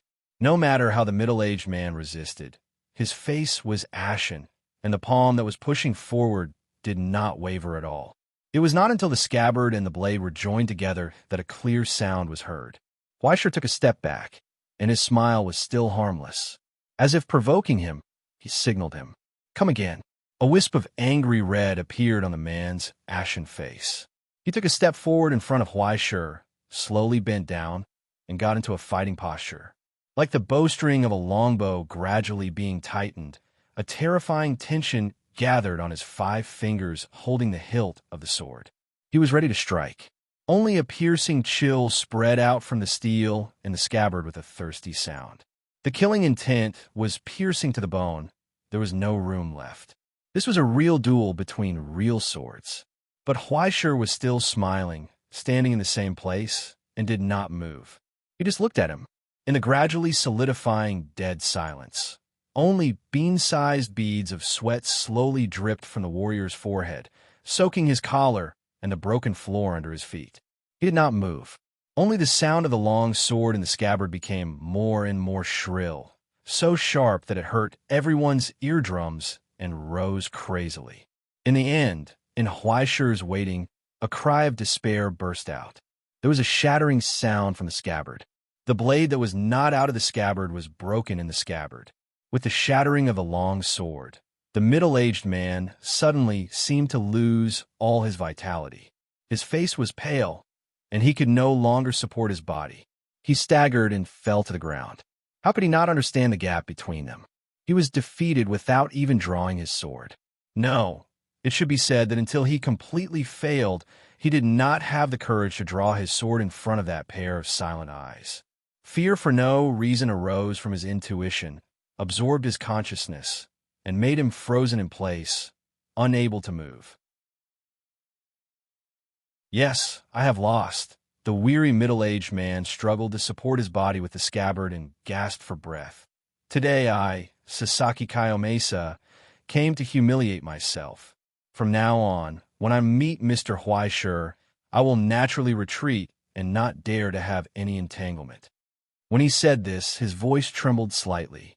His eyes were filled with extreme sorrow, and he was unable to control his emotions. He was on the verge of tears. He had to lower his head, stagger from the ground, and try to escape in embarrassment. But he heard a soft voice behind him. "Did I let you go?" Amidst the faint clamor, a deathly silence abruptly descended. The low words with unimaginable weight and chill made the hall freeze again. Sasaki Kayomesa froze in place. In the reflection of the glass door in front of him, he vaguely glimpsed the young man's reflection. It was fleeting like a bubble, and it was difficult to see the substance. But in a moment of trance, it seemed that there was endless darkness rising to the sky and swallowing everything. It formed a terrible vortex that made people's hearts palpitate. Under the cover of darkness, he finally realized the source of the fear in his heart. Beside him, two dark and ferocious shadows had appeared out of nowhere. One held a heavy red axe in both hands, as solemn and dignified as a priest. The dagger in the other shadow's hand was already pressed against his neck. He felt a piercing coldness. At this point, how could Sasaki Kayomesa not understand that from the moment he stood in front of Huaishur, his life was no longer in his hands? In the silence, Huaishur walked to his side and asked, "Sasaki-sensei, right?" "Yes." Under the erosion of coldness, Sasaki Kayomesa raised his head with difficulty and responded proudly, waiting for Huaishur's judgment. But after a short period of silence, Huaishur raised his head for meditation, but suddenly grinned and showed a warm smile. Darkness, ghostly shadows, frost, and death vanished in an instant. Only a face full of enthusiasm was left. "Sasaki-sensei." As if they were old friends at first sight, Huaishur grabbed Sasaki Kayomesa's hand and asked enthusiastically, "Have you eaten?" 2 hours later, in a Ingzhou characteristic izakaya in the ivory tower. "Excuse me, another bowl." Sasaki Kayomesa raised the empty bowl in his hand. Next to him, Lin Sergio's eyes twitched. Looking at the dense piles of empty bowls and plates on the table, he didn't know where the rice bucket came from. "Give me a bowl, too." Huaishur also raised his hand and said, "By the way, give me a bottle of sake and fried chicken." "What else do you want, Sergio? It's my treat. Don't be shy." "I'm full." Lin Sergio looked helpless, looking at the spectacular scene on the table. No matter how much he ate, he couldn't compare with these two foodies. Therefore, while waiting for the rice, the two of them began to chew on edamame and drink wine, as if they weren't the ones who had just fought. And Huaishur finally figured out the cause and effect. Sasaki Kayomesa was a ronin who lost his title. If there was a relationship between the two, there was a little connection between them. Before he lost his title, he was an official of the Rima family, and he was a retainer of the Rima family. Unfortunately, because of the struggle between Tianjin and Guijin, the Rima family completely turned to the general side. The previous generation of the Rima family, who stood on the wrong side, was ordered to commit seppuku in the follow-up liquidation. And Sasaki Kayomesa changed from an 800-stone Chinese coach to a ronin, and he had no foothold in Ingzhou. If he was smart enough, he might be able to start a new business outside. But with Sasaki, who was a simple-minded fool, there was no way he could find a better place to stay. After wandering around for a few times, he finally sought the protection of the ivory tower and became an external teacher that could be seen everywhere. Simply put, he was a temporary worker. There were many people like him in the ivory tower. He couldn't get a formal contract, and he had no hope of getting his own permanent classroom. The reason why he could stay was that he was valued by the professor of the Flowerway classroom and was recruited as his assistant. The professor was very old, and it was rare to meet a junior that he liked. He could take care of him as much as he could. He only hoped that his fellow countrymen would not become a thief in desperation. But the good times didn't last long. In less than half a year, the professor was sick before school started. The huge Flowerway classroom was leaderless. Sasaki was indebted to the professor, but it was difficult to stop the decline of the classroom day by day. Seeing the old professor's life's work vanish like smoke, and he couldn't even keep this classroom, Sasaki wanted to commit seppuku. But it was useless even if he did that. At this time, he saw his own students leave one by one, and the original students planned to transfer to the classical music appreciation classroom for various reasons, and the people from the two clubs fanned the flames. If it weren't for Huaikuin's magnanimity today, I would have caused a big trouble. After eating, Sasaki sat up straight again. According to the strictest understanding of Ingzhou, he bowed to Huaishur, almost crawling on the ground. Great Master Shunshur. Sasaki-sensei, what are you talking about? Didn't we get to know each other after fighting? Huaishur helped him up with a warm face and comforted him. You may not know, but little Amber and I are sworn brothers in the Social Security Bureau. We fought side by side in the paradise and almost became siblings. In my heart, she will always be a sister. How can I lower myself to the level of a sister's family? Taking advantage of Sasaki's ignorance of the profound Dongxiao language, Huaishur kept taking advantage of him. It's just a misunderstanding. Please don't take it to heart. In the future, our two classrooms should get along harmoniously. For some reason, wicked thoughts kept emerging in his heart one after another. Why should he be angry? This kind of person who lacks a string in his brain but is very useful, he must be in his own hands.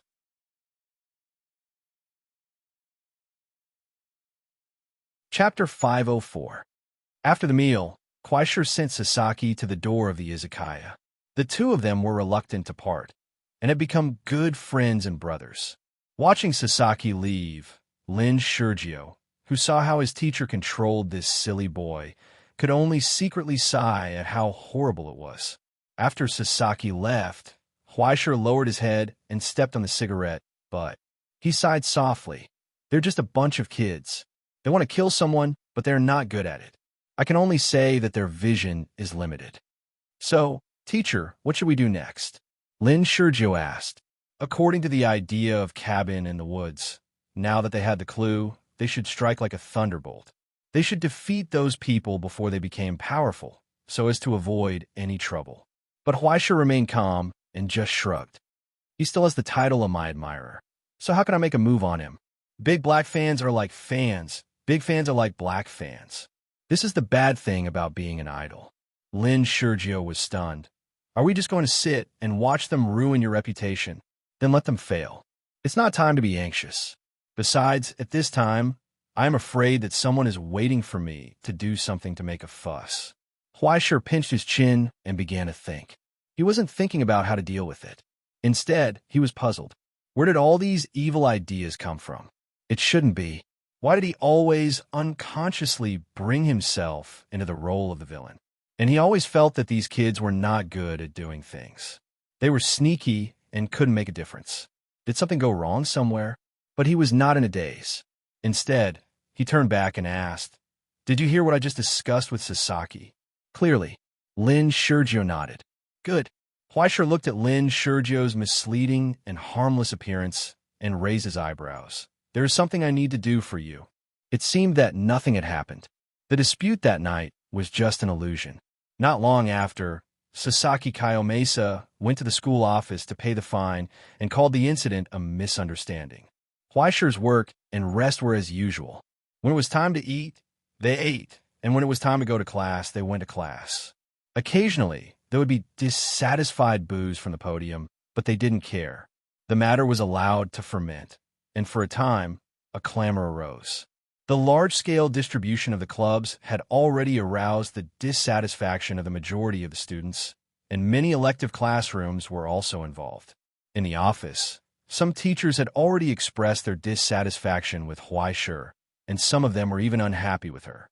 On Monday of the second week, before the classical music class started on Tuesday, a notice from the teaching and research room finally arrived.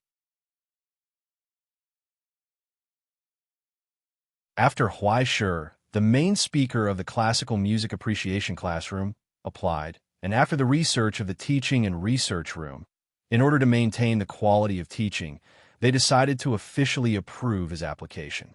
Next, the application for the classical music appreciation class will be terminated in advance and no new members will be accepted. That was the end. After Huaishi's selection, a total of more than 730 students were approved. All of them were determined by Huaishi's performance in class and the degree of completion of homework.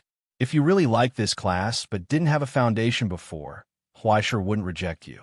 But if you didn't finish your homework in the specified time and didn't come to the class after a week of school, who would believe that you liked it? More than 700 people were not a lot, but it was also not a small number. In the elective class of the teaching and research room, it was quite good to have such a result. It was not dismal, but it was not to the extent that 1,000 or 2,000 people would be jaw-dropping. After Huaishi decisively chopped down with her blade, the situation suddenly became sluggish. And those who were still forcibly apportioning in the name of Huaishi and the members of the student union could only sit awkwardly in the surrounding time of doubt. After a short pause, the heated debate changed direction inconceivably. Huaishi was afraid under the anger of the public and wanted to calm the situation. Did he think it was over? In his dreams, he must stand up and apologize publicly. Otherwise, we will never agree.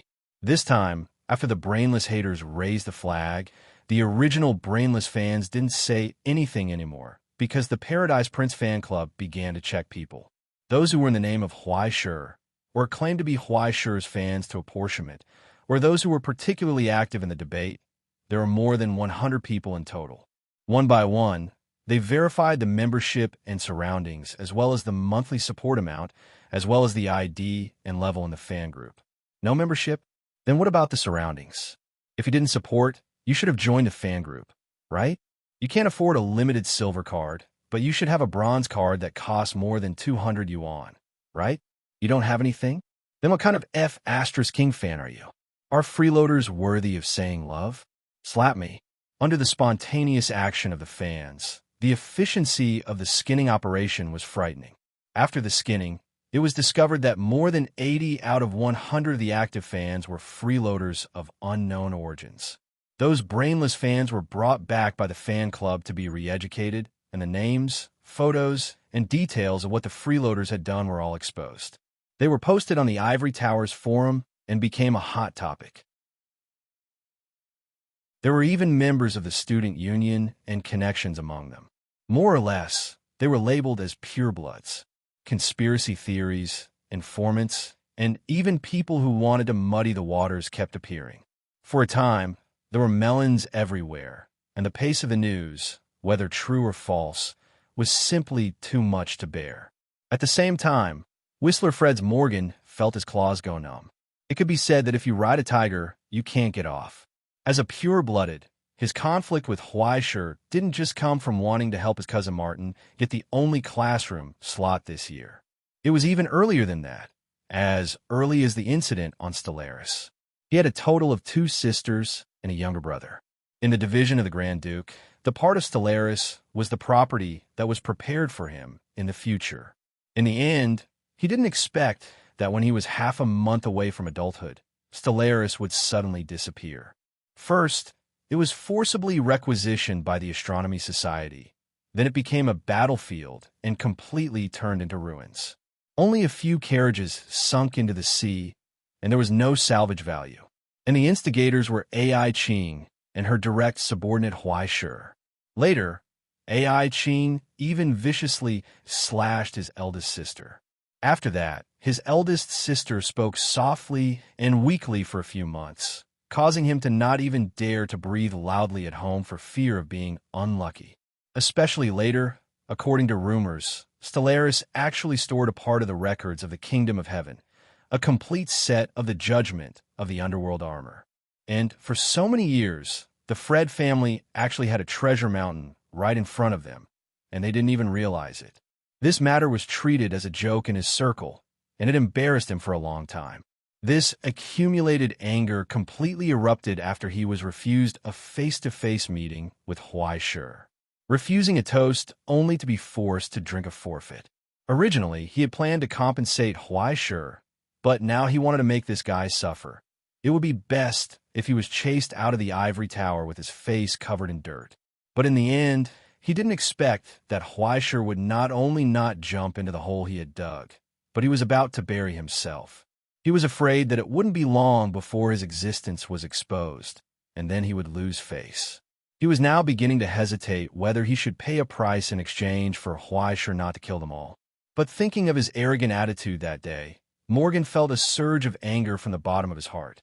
It shouldn't be said to be contempt, but to treat the name of the Howler, which he valued so much, and the Fred family, which he was so proud of, as dust. A temporary setback would only make him suffer for a few years, but if he backed down now, he would be ashamed of his weakness for the rest of his life. But now, he didn't have any cards to play. He wasn't the head of the Fred family, and the purebloods in the teaching and research room weren't servants that he could order around. Or rather, it could be said that they had always been respectful towards these people. Those teachers wouldn't give face to a student like him, and they wouldn't agree to get involved in this kind of meaningless dispute. If he dared to make this request, not only would the vice principal be angry, his elder sister would probably call to reason with him. Now, he had missed the best opportunity. When the debate was at its most intense, it wasn't that he didn't try to add fuel to the fire and make other clubs hate Huaisher. This included letting people use Huaisher's name to express contempt in the Comprehensive Martial Arts Club, and passing on Huaisher's disdain to the Roman Swordsmanship Club. But the problem was that the biggest premise of the plan was that Fongda didn't match up to his position. If Fongda was just used to keeping a low profile, then all this effort was just to give him a chance to show off. Just like the Comprehensive Martial Arts Club.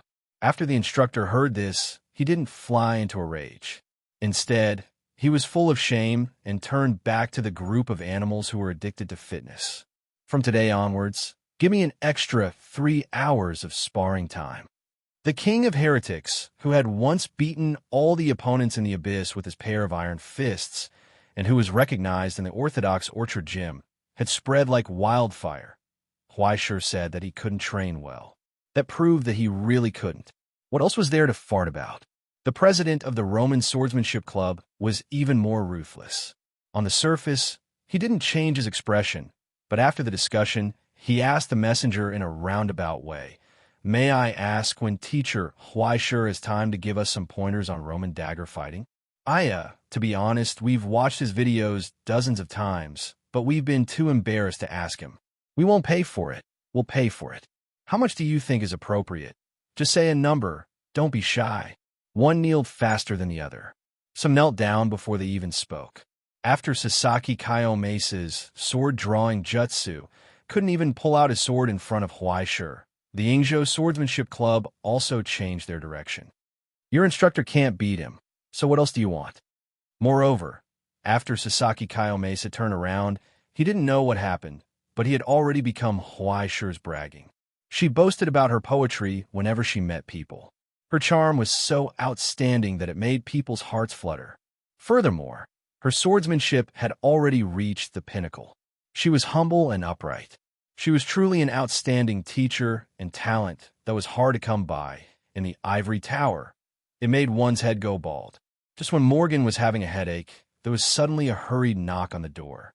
"Not good, Morgan." The club member rushed in with a pale face. "They're at our door."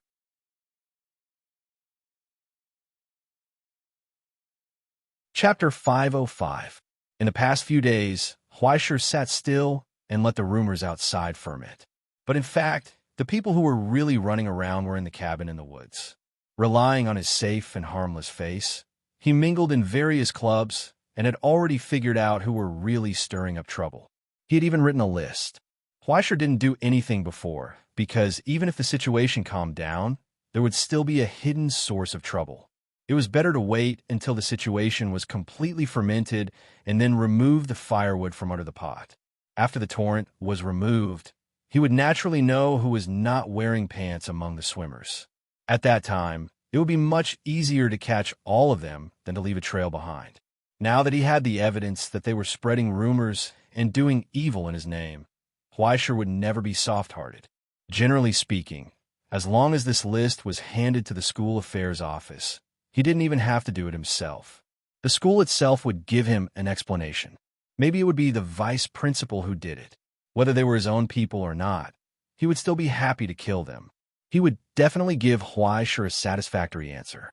But killing the chicken to warn the monkey and killing all the monkeys were completely different. Who knew how many people were involved in it? It wouldn't do him any good to go too far. No matter how big the trouble was, they would just be expelled. It was better to have something on these people. Suddenly, he didn't know that his way of thinking was gradually becoming AI Ching. Huaishir walked, hummed a song, and found the first club in this way. The Ivory Tower Sprint Sports Meet. Then, he saw the mess everywhere. There were groans and wails. As if Godzilla had swept through, the door was broken, the sports equipment inside was askew, and several students were lying on chairs and yoga mats with bruises and swollen faces, wailing.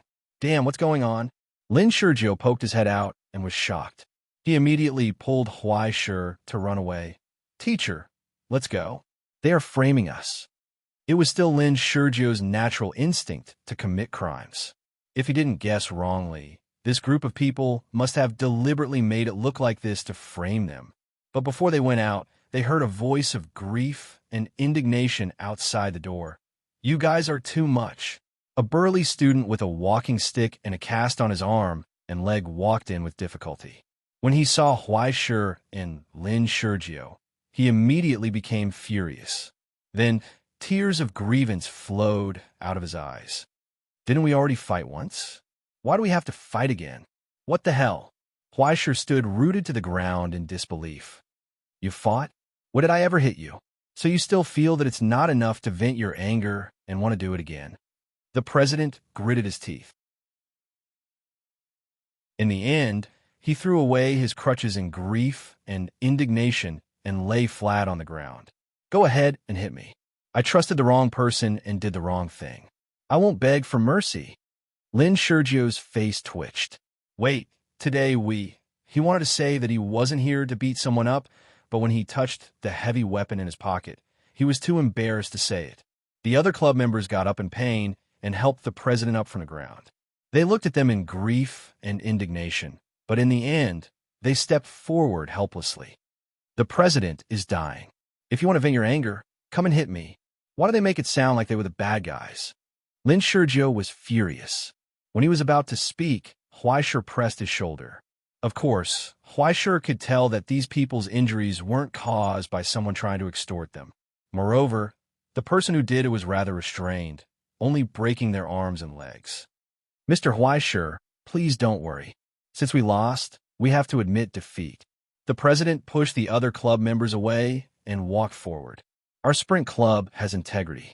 We won't make the same mistake again. Tomorrow, we will publicly apologize to you and clarify the misunderstanding.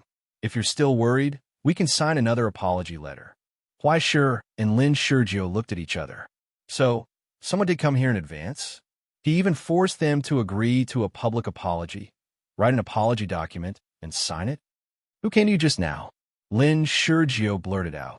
The second club, the basketball club, the third, the debating club, the fourth, the speech club, until the ninth club, the Ivory Tower Environmental Protection Association. All of them were beaten to the door. The better ones only had an arm or a leg broken. The worse ones even had their waist broken. Anyway, the infirmary was there. As long as they didn't die, they could be saved. At most, they would have to rest in bed for a month. All of them were forced to make a public apology, and after signing the apology letter, they swaggered off. One person, one sword, and one rank 2 sublimator. In just half a day, they broke through 9 clubs and rushed to the last one. Sea Fishing Club. Purebloods were famous in the school's clubs. After all, if they didn't even have a yacht, they wouldn't be able to fish. This time, someone finally dared to stand in her way. Yuan, do you really want to cross the line? Morgan angrily rushed out of the lounge and came to the door.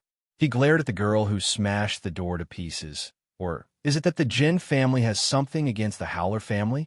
Yuan held the Mountain Lord greatsword that almost reached her shoulder. She didn't lose her composure, her expression serious and dignified. Don't mention the family so easily, Morgan, she calmly said, because I can represent the family and you can't. If I came here today as the Jin family's representative, I would definitely cut off your head. You should be glad. Huh, how awe-inspiring. The Jin family is so impressive. Morgan angrily laughed. Fine, I'd like to see how you can flatten my fishing club. When the time comes, you won't be the only one to offend. Likewise, amidst the tiger's roar, Yuan raised the mountain lord greatsword and aimed it at Morgan's pale face through the empty door in the middle. She said, I'm not the only one you've offended. The blade let out an angry roar, but then it came to an abrupt stop. A dagger suddenly appeared from the doorway and was lifted up. The tip of the dagger met the tip of Shan Jun's sword and blocked it firmly. Then, behind the dagger, a middle-aged man wearing a felt hat walked out of thin air. He looked like an American cowboy. The instructor of the fishing club finally hurried over and stopped Yuan from using force in his club. Calm down, Miss Yuan. The middle-aged man, Jacob, said, What can't be solved by talking? I believe that if we sit down and talk, there will be a satisfactory outcome. Outcome? Yuan thought for a moment and tilted her head. A public apology, a letter of apology, and a broken arm. She glanced at Morgan and said, I want my left hand. Yuan, don't meddle in other people's business. It's not your turn to seek justice. Morgan was furious. What? Do you fancy a pretty boy and want to? Before he could finish, a bolt of lightning whizzed over. It was so fast that Jacob didn't even have time to react. Thunder roared. As the roar spread, the sharp spear hovering in front of Morgan's nose showed its true appearance. A heavy and gorgeous trident was held in the young man's hand. It was right in front of Morgan's mouth. As long as he opened his mouth, he could taste the taste of iron. Morgan, if I hear another dirty word related to my cousin coming out of your mouth, prepare to say goodbye with your tongue. The young man smiled and softly made a conclusion. Yuan Zhao had accumulated a lot of murderous intent in the Social Security Bureau. Even if he was hung up and beaten by his cousin at home, when it came to the ability and skill of killing, Yuan couldn't compare with the experience points he had accumulated from his cousin. Besides, this was the first time he committed a crime. How could he be as quick as Yuan Zhao, who was a habitual offender? In the end, he still followed them. Even if he didn't want to stand up for Huai Shi, he couldn't let his cousin be bullied by these guys. Besides, he glanced behind him. Isn't the main character already here? Just outside the gate of the Sea Fishing Club, at the end of the road, a bicycle suddenly appeared, followed by the sound of wind. At the gate, the bicycle braked neatly. It almost fell out of the forest cabin on the back seat. Can't we take a taxi, teacher? Lin Sergio asked while rubbing his butt. Nonsense. How old are you to be extravagant and wasteful? Save as much as possible. Being thrifty and diligent is the way to run a household. Besides, you can exercise your body. Isn't it good? The young man on the bicycle retorted loudly.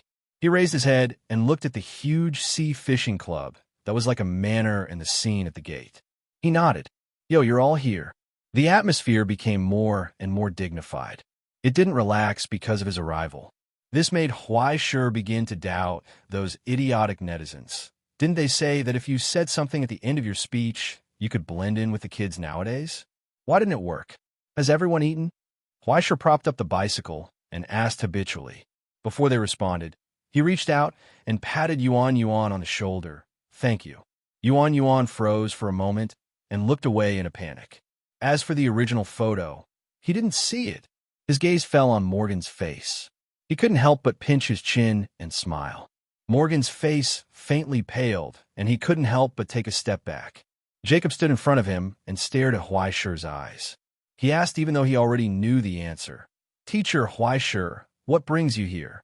The Sea Fishing Club doesn't welcome unrelated visitors. Are you here to register as a member? Unfortunately, my family doesn't have a boat, and I don't really know how to fish.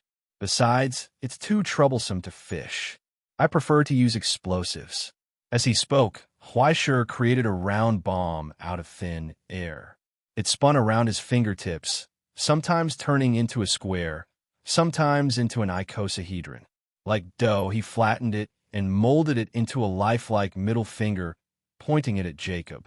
Finally, as Huai Shi closed his palm, the bomb that was enough to blow the door to the sky instantly turned into origin substance and dissipated without a trace.